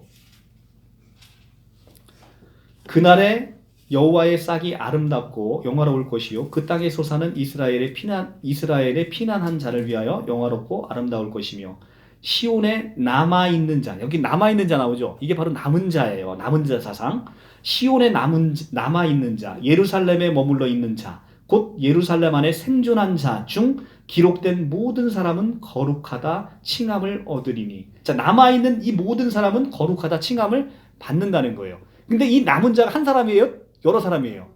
여러 사람이죠. 남은 자. 그러니까 이긴 자가 한 사람이라는 얘기는 정말로 네, 그렇습니다. 자, 이사야 10장 가볼게요. 이사야 10장 20절. 이사야 10장 20절. 그날에 이스라엘의 남은 자 나오죠? 이스라엘의 남은 자와 야곱 족속의 피난한 자들이 다시는 자기를 친 자를 의지하지 아니하고 이스라엘의 거룩하신 이 여호와를 진실하게 의지하리니 남은 자 곧 야곱의 남은 자가 능하신 하나님께 돌아올 것이라.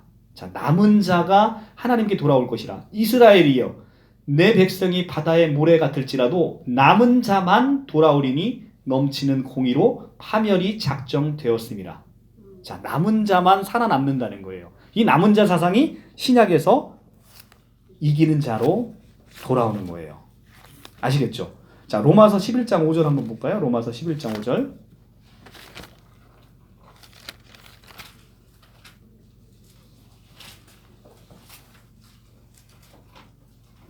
자, 로마서에도 남은 자에 대한 증거가 나옵니다. 11장 5절에 가면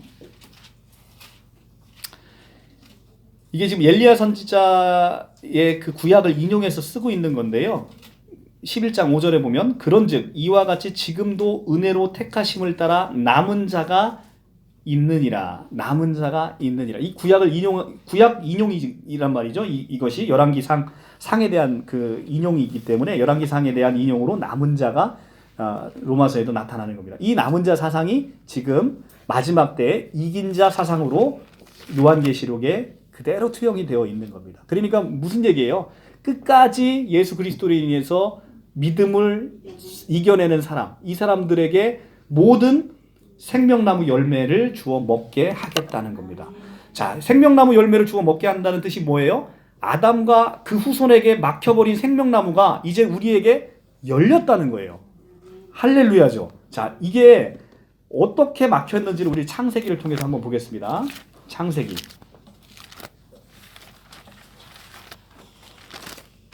창세기 3장. 이제는 선악과를 먹은 아담과 하와가 이제는 쫓겨납니다. 3장 22절에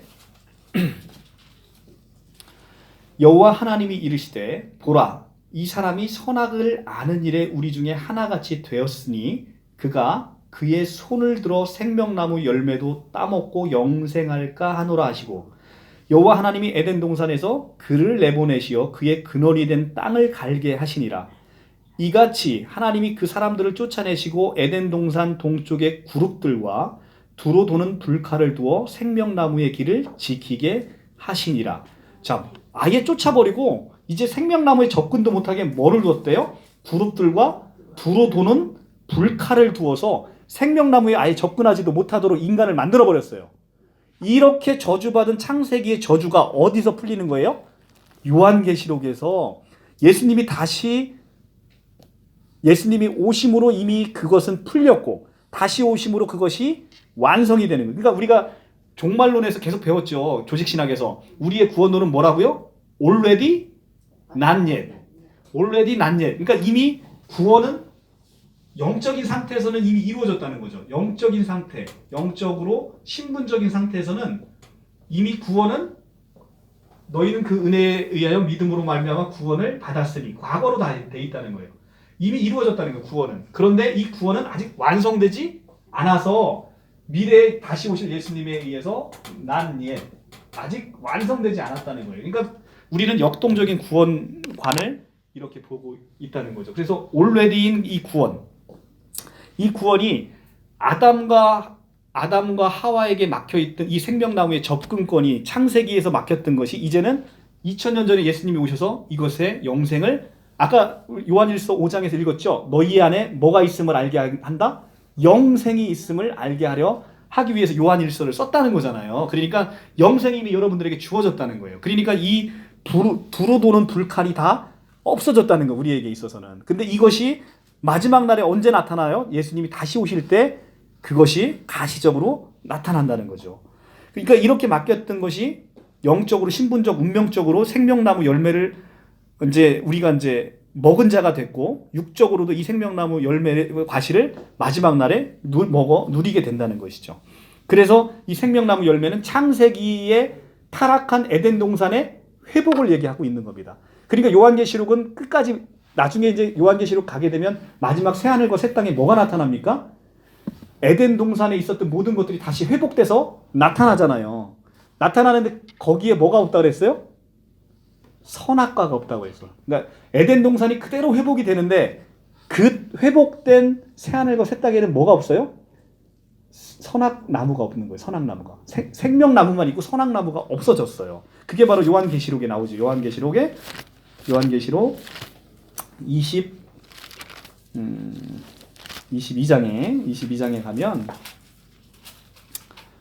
22장 1절부터 쭉 나오죠. 그가 수정같이 맑은 생명수의 강을 내게 보이니 하나님과 어린 양의 보좌로부터 나와서 길 가운데 흐르더라. 강 좌우에 생명나무가 있어 12가지 열매를 맺되 달마다 그 열매를 맺고 그 나무 잎사귀들이 만국을 치료하기 위하여 있더라. 이렇게 하면서 생명나무에 대한 찬양이 중이 있습니다. 그런데 여기에는 첫 에덴 동산에 있었던 선악나무가 없어져 버렸어요. 그러니까 다시는 우리가 새하늘과 새 땅에서는 타락하는 일이 있어요, 없어요? 없지요. 그러니까 신천지처럼 자기가 진리의 성읍이라고 하고 그 안에서 다시 떨어지는 일이 있다는 거예요, 없다는 거예요? 없다는 거예요. 우리가 구원받은 백성이 다시는 구원받은 백성이 떨어지는 것은 없다는 겁니다. 그런데 신천지는 맨날 110만 원 내고서 탈퇴하려면 맨날 이런 짓거리 하고 있잖아요. 이게 진리를 몰라도 너무 모르는 것이죠. 누구든지 그리스도 예수 안에 있는 자에게는 결코 정죄함이 없느니라. 이는 그리스도 예수 안에 있는 생명의 성령의 법이 죄와 사망의 법에서 너희를 해방하였음이라. 해방하였음이라. 자, 로마서 8장에 있는 말씀인데 우리가 그러니까 이 말씀을 그냥 우리가 그냥 아무 생각 없이 보시면 은혜가 안 됩니다. 그러니까 그러므로 이제 예수 그리스도 안에 있는 자에게는 결코 정죄함이 없나니 이는 그리스도 예수 안에 있는 생명의 성령의 법이 죄와 사망의 법에서 너희를 해방하였음이라 라고 해서 하였음이라 시제가 뭐예요? 시제가 과거잖아요. 이미 여러분들은 구원받은 백성이고 여기에서 다 완벽하게 해방된 사람들이라는 겁니다. 그런데 교회 안에서 다시 그 안에서 순위 경쟁을 매겨요. 그래서 순위 경쟁에서 밀려나는 자들은 제사장에서도 밀려나고 뭐 흰무리가 된다라 이딴 식으로 얘기하거나 그 흰무리도 못 되고 다시 쫓겨나는 사람이 이것은 교회가 아니죠. 그것은 생명나무 열매를 주어서 내가 너희에게 생명나무 열매를 줘서 너희 안에 영생이 있음을 알게 하기 위해서 요한일서를 쓰신 사도 요한의 기본적인 선포와도 반하는 거지 않습니까? 그죠? 너희 안에 영생이 있다는 거, 있음을 과거로 표현하고 있지 않습니까? 그것을 여러분들은 깊이 보셔야 된다는 것이죠. 그래서 우리는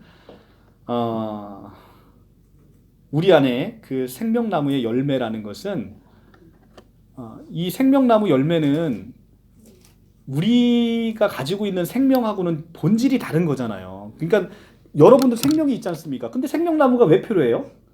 다른 생명이 필요하기 때문에 생명나무가 필요한 거예요. 그 생명이라는 건 여러분들이 한 번도 가져보지 못한 조회를 얘기하잖아요. 조회. 영원한 생명.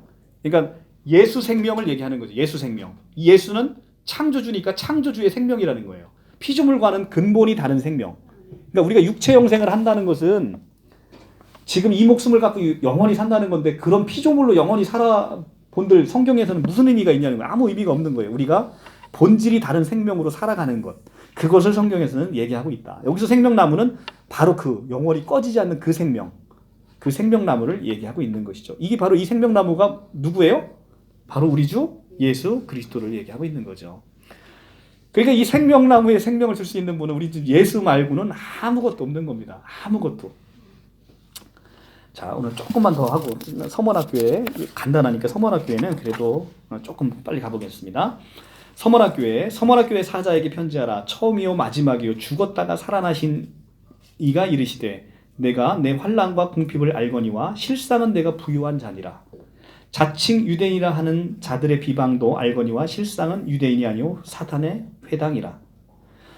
너희는 장차 받을 고난을 두려워하지 말라. 볼지어다 마귀가 장차 너희 가운데 몇 사람을 오게 던져 시험을 받게 하리니 너희가 10일 동안 환난을 받으리라. 내가 죽도록 충성하라. 그리하면 내가 생명의 관을 내게 주리라. 귀 있는 자들은 성령이 교회들에게 하시는 말씀을 들을지어다. 이기는 자에게는 둘째 사망의 해를 받지 아니하리라. 아멘. 자, 첫째 에베소 교회에서 생명나무 열매를 주어서 먹게 한다는 것은 에베소 교회만 먹게 한다는 거예요? 아니면 다른 교회도 다 이런 동일한 혜택이 있다는 거예요? 다른 교회도 다 있다는 거예요. 그리고 둘째 사망의 해를 받지 않겠다라는 서머나 교회의 약속은 서머나 교회만 있는 거예요? 다른 교회도 다 있는 거예요? 다 있는 거예요. 이게 바로 대표성의 원리잖아요. 이 교회만 그렇게 축복하시는 게 아니라 이 7교회를 통해서 온 우주의 모든 교회에게 주시는 축복의 말씀인 거예요. 이 말씀이. 아시겠죠? 자, 그러면 이제 서머나 교회를 보겠습니다. 서머나 교회는 지금 환난과 궁핍 가운데 있어요. 그리고 유일하게 7교회 중에서 칭찬받은 2교회 중에 한 교회예요. 서머나 교회와 빌라델비아 교회가 2교회가 책망받은 게 없어요. 그런데 서머나 교회는 환난과 궁핍에 지금 빠져 있어요. 그리고 아주 고난 가운데 있습니다. 이 핍박이 지금 굉장히 심해요. 그런데 이런 환난과 궁핍 가운데 있는데 실상은 뭐랍니까? 내가 부유한 자니라라고 얘기해요. 그런데 거꾸로 이것이 거꾸로 돼 있는 교회가 있어요. 바로 뒤에 보면 사대교회 넘겨보실까요? 3장 1절 사대교회 사자에게 편지하노라. 하나님은 7열과 7별을 가지신 이가 이르시되 내가 내 행위를 아노니 내가 살아있다 하는 이름은 가졌으나 죽은 자로다. 자, 살아있는데 오히려 죽은 자라고 얘기하는데 앞에는 환난과 궁핍이 있는데 부유한 자래요. 자, 그리고 라오디게아의 3장 17절에 가볼게요. 3장 17절에 가면 내가 말하기를 나는 부자라 부유하여 부족한 것이 없다 하나. 자, 라오디게아 교인들은 굉장히 부유했어요. 라오디게아가 이게 상업도시이기 때문에 굉장히 부유한 도시예요. 그런데 실상은 뭐래요? 내 곤고한 것과 가련한 것과 가난한 것과 눈먼 것과 벌거벗은 것을 알지 못하는도다. 그러니까 보이는 것과 실상이 어떻다는 거예요? 어떻다는 거예요? 다르다는 거예요. 보이는 것과 실상이. 그러니까 하나님의 눈으로 보는 것과 여러분들이 지금 추구하고 있는 것이 너무나 이렇게 다르다는 것을 우리가 성경을 통해서 알 수 있다는 겁니다. 그러니까 사탄은 에베소 교회처럼 거칠애 뿐인 교리 습득이나 도덕적인 윤리적인 종교에 머무르게 해서 공격도 하지만 이 서머나 교회처럼 환난과 궁핍을 주어서 교회를 좌절시키는 그런 이제 그 행동을 한단 말이죠, 사탄이. 그런데 이들이 인해서 환난과 궁핍을 당하고 있지만 이들이 실상은 하나님의 눈으로 봤을 때는 이들이 너무 부유한 자라는 거예요. 그러니까 우리는 이 부라는 개념이 무엇인지를 성경에서 바로 알아야 된다는 거죠. 너희가 가난한 것 같으나 실상은 부유한 자다. 그런데 너희가 정말 부자인 것 같은데 실상은 너무나 가난한 자라는 거예요. 이것에 대해서 우리가 성경에서 얘기하는 부의 개념을 다시 한번 재정립을 해볼 필요가 있다는 겁니다. 자, 부의 개념은 라오디게아의 교회에서 얘기했듯이 정말로 부자 같은데 가난하다라고 얘기를 하고 있단 말이죠. 그래서 우리가 성경에서 나오는 부의 개념을 한번 보도록 하겠습니다. 히브리서 11장 24절.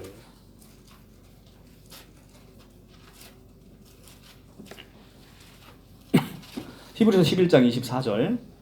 믿음으로 모세는 장성하여 바로 공주의 아들이라 칭함을 받기를 거절하고 도리어 하나님의 백성과 함께 고난받기를 잠시 죄악의 낙을 누리는 것보다 좋아하고 그리스도를 위하여 받은 수모를 애굽의 모든 보화보다 더 큰 재물로 여겼으니 이는 상주심을 바라봄이라. 자, 그리스도를 위하여 받은 수모를 애굽의 모든 보화보다 더 큰 재물로 여겼답니다. 자, 우리 주 그리스도를 위해서 받은 수모가 모든 보화보다 더 큰 재물이라는 거예요. 그러니까 우리의 부의 개념은 누군 거예요? 예수 그리스도가 정말로 예수 그리스도를 얻는 자가 진짜 부자라는 겁니다. 그러니까 진짜 부자는 하나님을 기업으로 받는 참 그리스도인들이 진짜 부자라는 거예요. 하나님은 모든 것을 소유하신 분이잖아요. 그래서 그분을 유산으로 받는 자는 하나님의 모든 기업을 받은 자들입니다. 그죠? 그러니까 우리 주 예수 그리스도를 받는 자들이 온 우주를 가진 바로 예수 그리스도를 소유함으로 진짜 부자가 된다는 겁니다. 로마서 8장 18절에 가면 현재 고난은 장차 우리에게 나타날 영광과 비교할 수 없다고 얘기하잖아요. 그죠? 로마서 8장 18절에. 자, 우리 고린도전서 3장 21절을 한번 가볼게요. 고린도전서 3장 21절.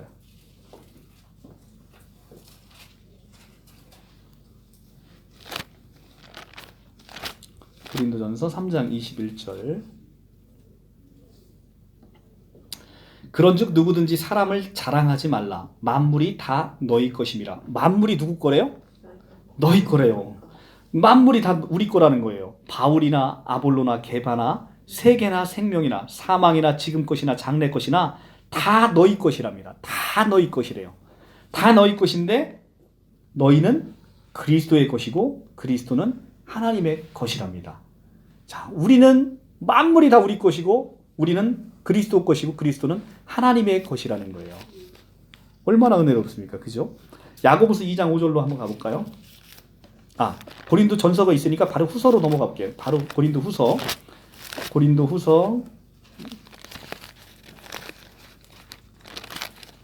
6장으로 한번 가볼까요?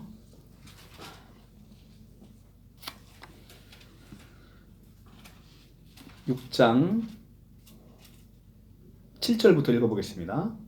진리의 말씀과 하나님의 능력으로 의의 무기를 좌우에 가지고 영광과 욕됨으로 그러했으며 악한 이름과 아름다운 이름으로 그러했느니라.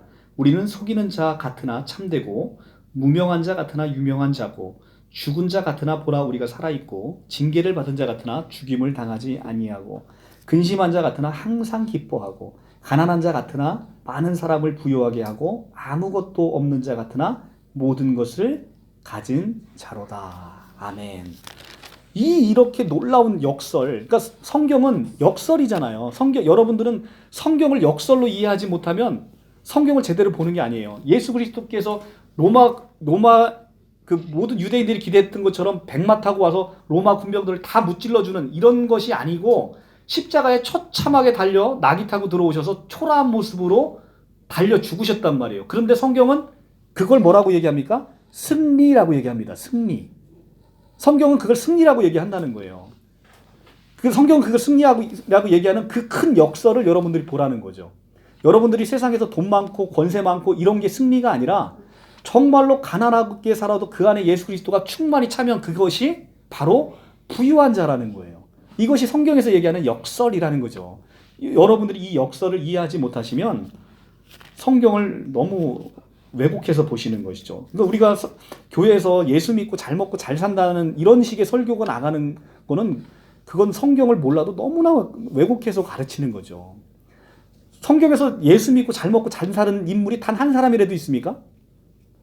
예수 믿고 잘 먹고 잘 사는 사람은 한 사람도 없어요. 다 껍데기가 벗겨져서 죽고 십자가에 못 박혀 죽고 목이 댕가당 잘라 죽고 삶은 물에 들어가서 그렇게 고난받고 그렇게 죽었죠. 그러니까 예수 믿고 잘 먹고 잘 산다라는 그 부의 개념은 우리가 생각하는 그 개념이 아니라는 거죠.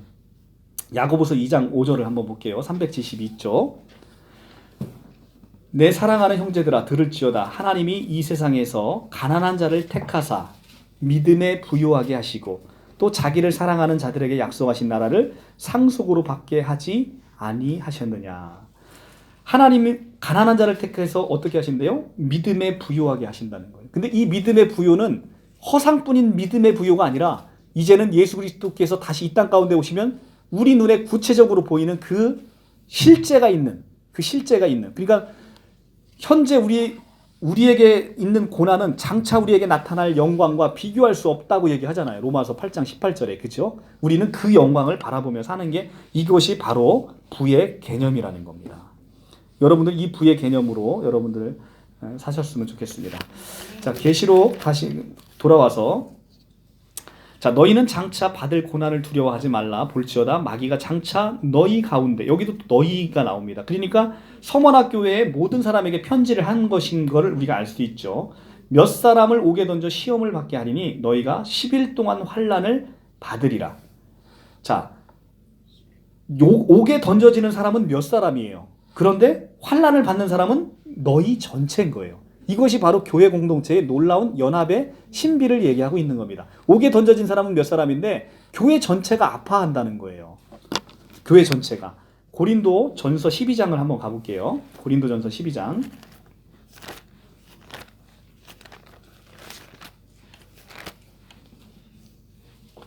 고린도 전서 12장.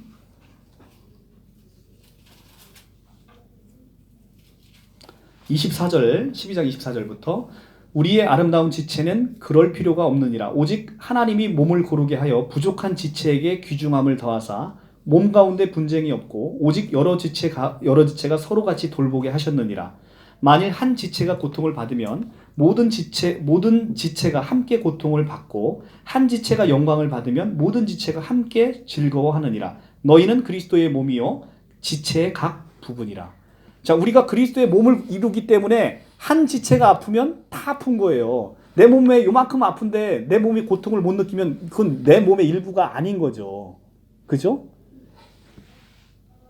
그래서 예수님께서 사도행전 9장 4절에 사도 바울에게 뭐라고 합니까? 사도 바울이 정말 바울 되기 전에 사울이 핍박을 했던 사람은 예수가 아니라 예수 믿는 사람이었어요. 근데 나타나서 사도 바울에게 얘기하기를 사울아 사울아 내가 어찌하여 나를 핍박하느냐라고 해서 사도 바울이 핍박한 사람은 예수 믿는 자였어요. 그런데 내가 어찌하여 나를 핍박하느냐, 나 예수를 핍박하느냐라고 얘기를 하신다는 거죠.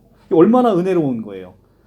우리를 지금 누구로 봐준다는 거예요? 우리를 예수님으로 봐준다는 거죠. 자, 사도행전 다시 한번 은혜로워서 가보겠습니다. 사도행전 9장 4절. 사도행전 9장 4절.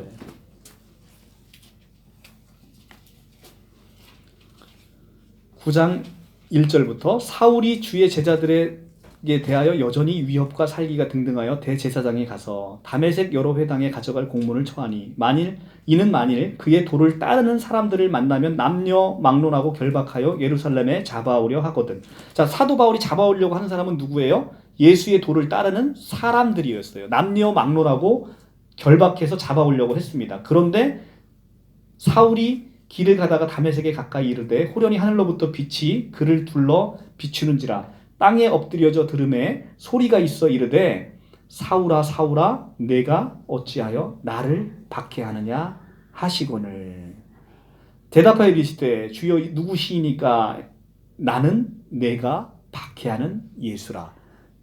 사울이 박해했던 건 누구를 박해했어요? 예수 믿는 사람들을 박해했잖아요. 그런데 내가 어찌하여 나를 핍박하느냐라고 하는 거예요. 그러니까 누군가 여러분들을 누군가가 핍박하고 여러분들을 괴롭히면 누구를 핍박하는 거예요? 예수를 핍박하는 겁니다. 그러니까 우리 안에 예수 그리스도께서 이렇게 한몸된 교회 공동체를 이루고 있으면 우리가 밖에 나가서 그 누구도 한 사람이라도 업신여길 사람이 있어요, 없어요? 우리가 누군가를 업신여기면 누구를 업신여기는 거예요? 예수 그리스도를 업신여기는 거예요. 그러니까 모든 사람이 귀한 거죠. 예수 그리스도의 한 몸을 이루고 있다는 겁니다. 그 창조주의 한 몸을 이루고 있다는 거예요. 그러니까 얼마나 귀한 겁니까? 자, 이것이 바로 교회 공동체의 놀라운 연합인 거예요. 한 사람이 아프면 모든 사람이 아픈 겁니다. 여러분들이 지금 고통을 겪고 계시면 모든 사람이 함께 아파하는 게 이게 바로 교회 공동체라는 거예요. 그런데 오늘날은 어때요? 너무나 개교회주의로 흘러가잖아요.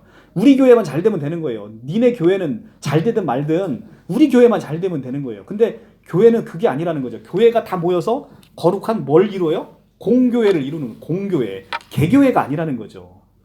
그러니까 내 몸 중에서 예를 들어 나는 눈에 관심이 있어. 눈 화장만 하고 가는 여자가 있습니까? 입술도 바르고 코도 좀 세우고 뭐 귀걸이도 하고 해야 되는 거 아닙니까? 그죠? 한 몸을 이루기 때문에. 그런데 오늘날은 다 개교회주의로 가는 거예요. 대형 교회들 보세요. 그러니까 신천지 같은 이단들이 하는 얘기가 딱 맞는 거죠. 딱 맞는 거예요. 교회가 얼마나 타락했냐고요. 그리고 얼마나 교회가 자기들 교회밖에는 모르는 거잖아요. 자기들 교회만. 내 교회만 살면 되는 거예요. 왜냐하면 내가 배부르고 등 따시잖아요. 교회가 커지면 누가 배부르고 등 따셔요? 목회자 같은 배부르고 등 따시죠. 그것을 위해서 교회 성장만 교인들이야 어찌 되든 말든 다른 교회 어찌 되든 말든 그냥 우리 교회만 잘 먹고 잘 살면 되는 거예요. 이게 바로 지금 한국 교회에 나타난 심각한 문제고 그로 인해서 이제 이단들이 나타나는 것이죠. 너희가 10일 동안 환난을 받는답니다. 10일 동안 받는다는 것은 다니엘 1장 12절 가볼게요. 다니엘 1장 12절에서 14절. 10일 동안 받는다는 건 하나님이 정한 기간을 얘기하는 겁니다. 이게 다니엘서를 인용한 거거든요. 다니엘 1장 12절 구약 1231조 청하오니 당신의 종들을 열흘 동안 시험하여 채식을 주어 먹게 하고 물을 주어 마시게 한 후에 당신 앞에서 우리 얼굴과 왕의 음식을 먹는 소년들의 얼굴을 비교하여 보아서 당신이 보는 대로 종들에게 행하소서 하매 그가 그들을 말을 따라 열흘 동안 시험하더니 며칠이 나와요? 열흘 동안. 자, 열흘이라는 개념은 구약 성경에서 나오는 단어를 다니엘서를 인용한 것인데 이 열흘이라는 건 뭐냐면 하나님이 정하신 기간이라는 거예요. 그러니까 하나님이 정하신 기간 동안 환난을 받는다는 얘기는 반드시 그 환난과 연단이 끝이 있다는 거예요, 없다는 거예요? 반드시 끝이 있다는 거예요. 그것이 하나님이 정한 때 안에서 이 환난이 누구의 통제 아래 있다는 거예요? 누구의 통제 아래? 하나님의 통제 아래 있다는 겁니다. 그러니까 반드시 우리는 하나님의 통제 아래 있는 이 모든 것으로부터 승리할 날이 있게 된다는 거예요. 자, 그리고 죽도록 충성하라고 합니다. 죽도록 충성하라고 얘기하는데 이 충성하라는 것을 옛언약으로 이해하면 이건 명령인 거예요. 그런데 새언약 아래 있는 우리는 어떻게 이걸 이해하는 겁니까? 약속인 거죠. 우리가 죽도록 충성할 수 있는 힘을 내가 너에게 주겠다라는 약속으로 이것이 새언약 아래 있는 우리는 읽혀야 된다는 거죠. 죽도록 충성하라 그러니까 맨날 교회 나와서 설거지만 하고 주차봉사 하다가 시험 들어갖고 영원히 교회 떠나시는 분들이 얼마나 많습니까? 이런 식의 봉사하라는 얘기가 아니에요. 아시겠죠? 그러면 내가 생명의 관을 너에게 주겠다라고 얘기합니다. 생명의 관.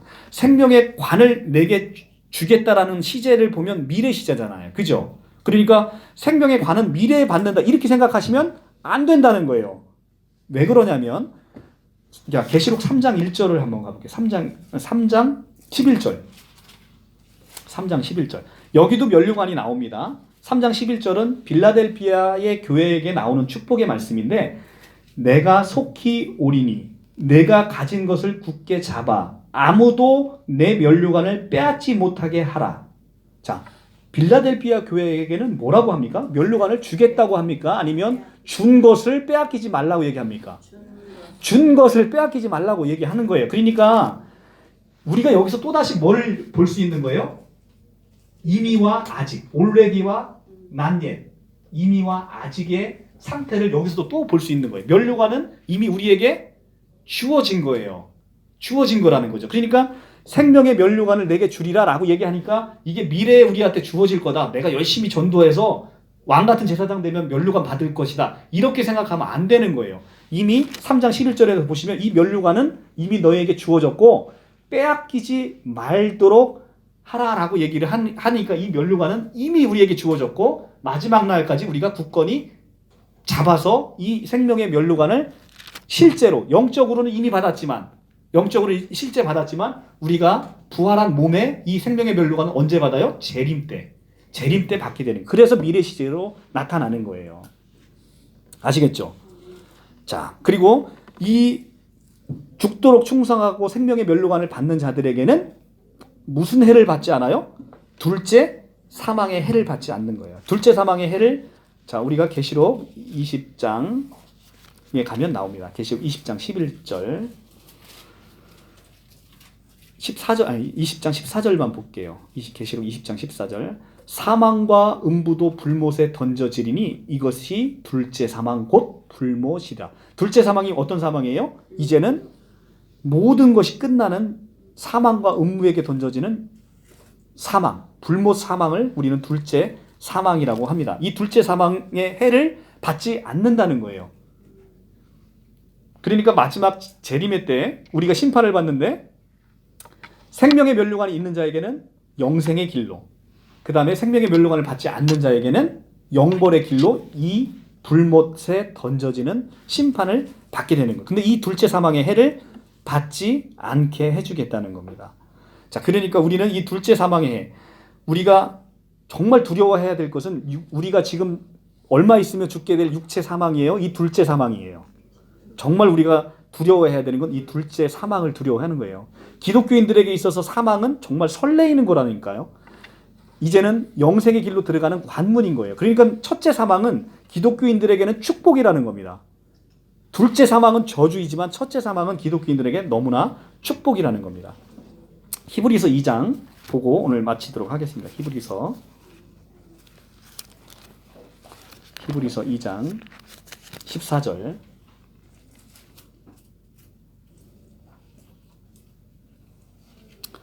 히브리서 2장 14절 자녀들은 혈과 육에 속하였음에 그도 또한 같은 모양으로 혈과 육을 함께 지니심은 죽음을 통하여 죽음의 세력 잡은 자를 곧 마귀를 멸하시며 또 죽기를 무서워함으로 한평생 매어 종로로 타는 모든 자들을 놓아주려 하심이니. 자, 예수 그리스도께서 이 땅 가운데 오셔서 우리가 죽음의 종로로 타는 것을 놓아주셨답니다. 그렇기 때문에 우리는 이제는 첫째 사망은 우리에게 있어서 아무런 의미가 없는 거예요. 첫째 사망은 오히려 우리가 면류관을 받는 관문인 거예요. 그러니까 얼마나 설레이는 일입니까? 마태복음 10장 28절 보고 진짜 마칠게요. 마태복음 10장 28절. 마태복음 10장 28절에 보면 16페이지 마태복음 10장 28절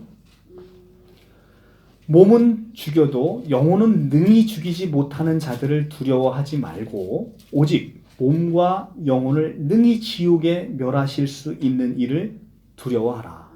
자, 우리는 이제는 우리 몸은 죽여도 영혼을 능히 죽이지 못하는 이런 자를 두려워하지 말고, 이 자가 누굽니까? 바로 마귀 사탄인 것이죠.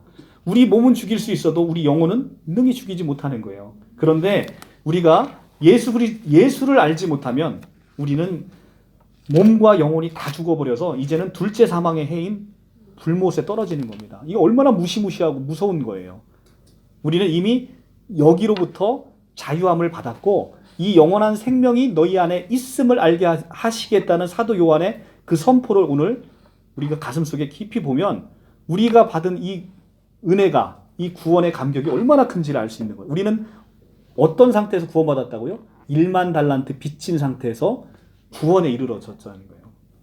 1만 달란트 빚진 자로서 이미 건져져서 흑암의 권세에서 건져져서 아들의 사랑의 나라로 옮겨진 자인 거예요.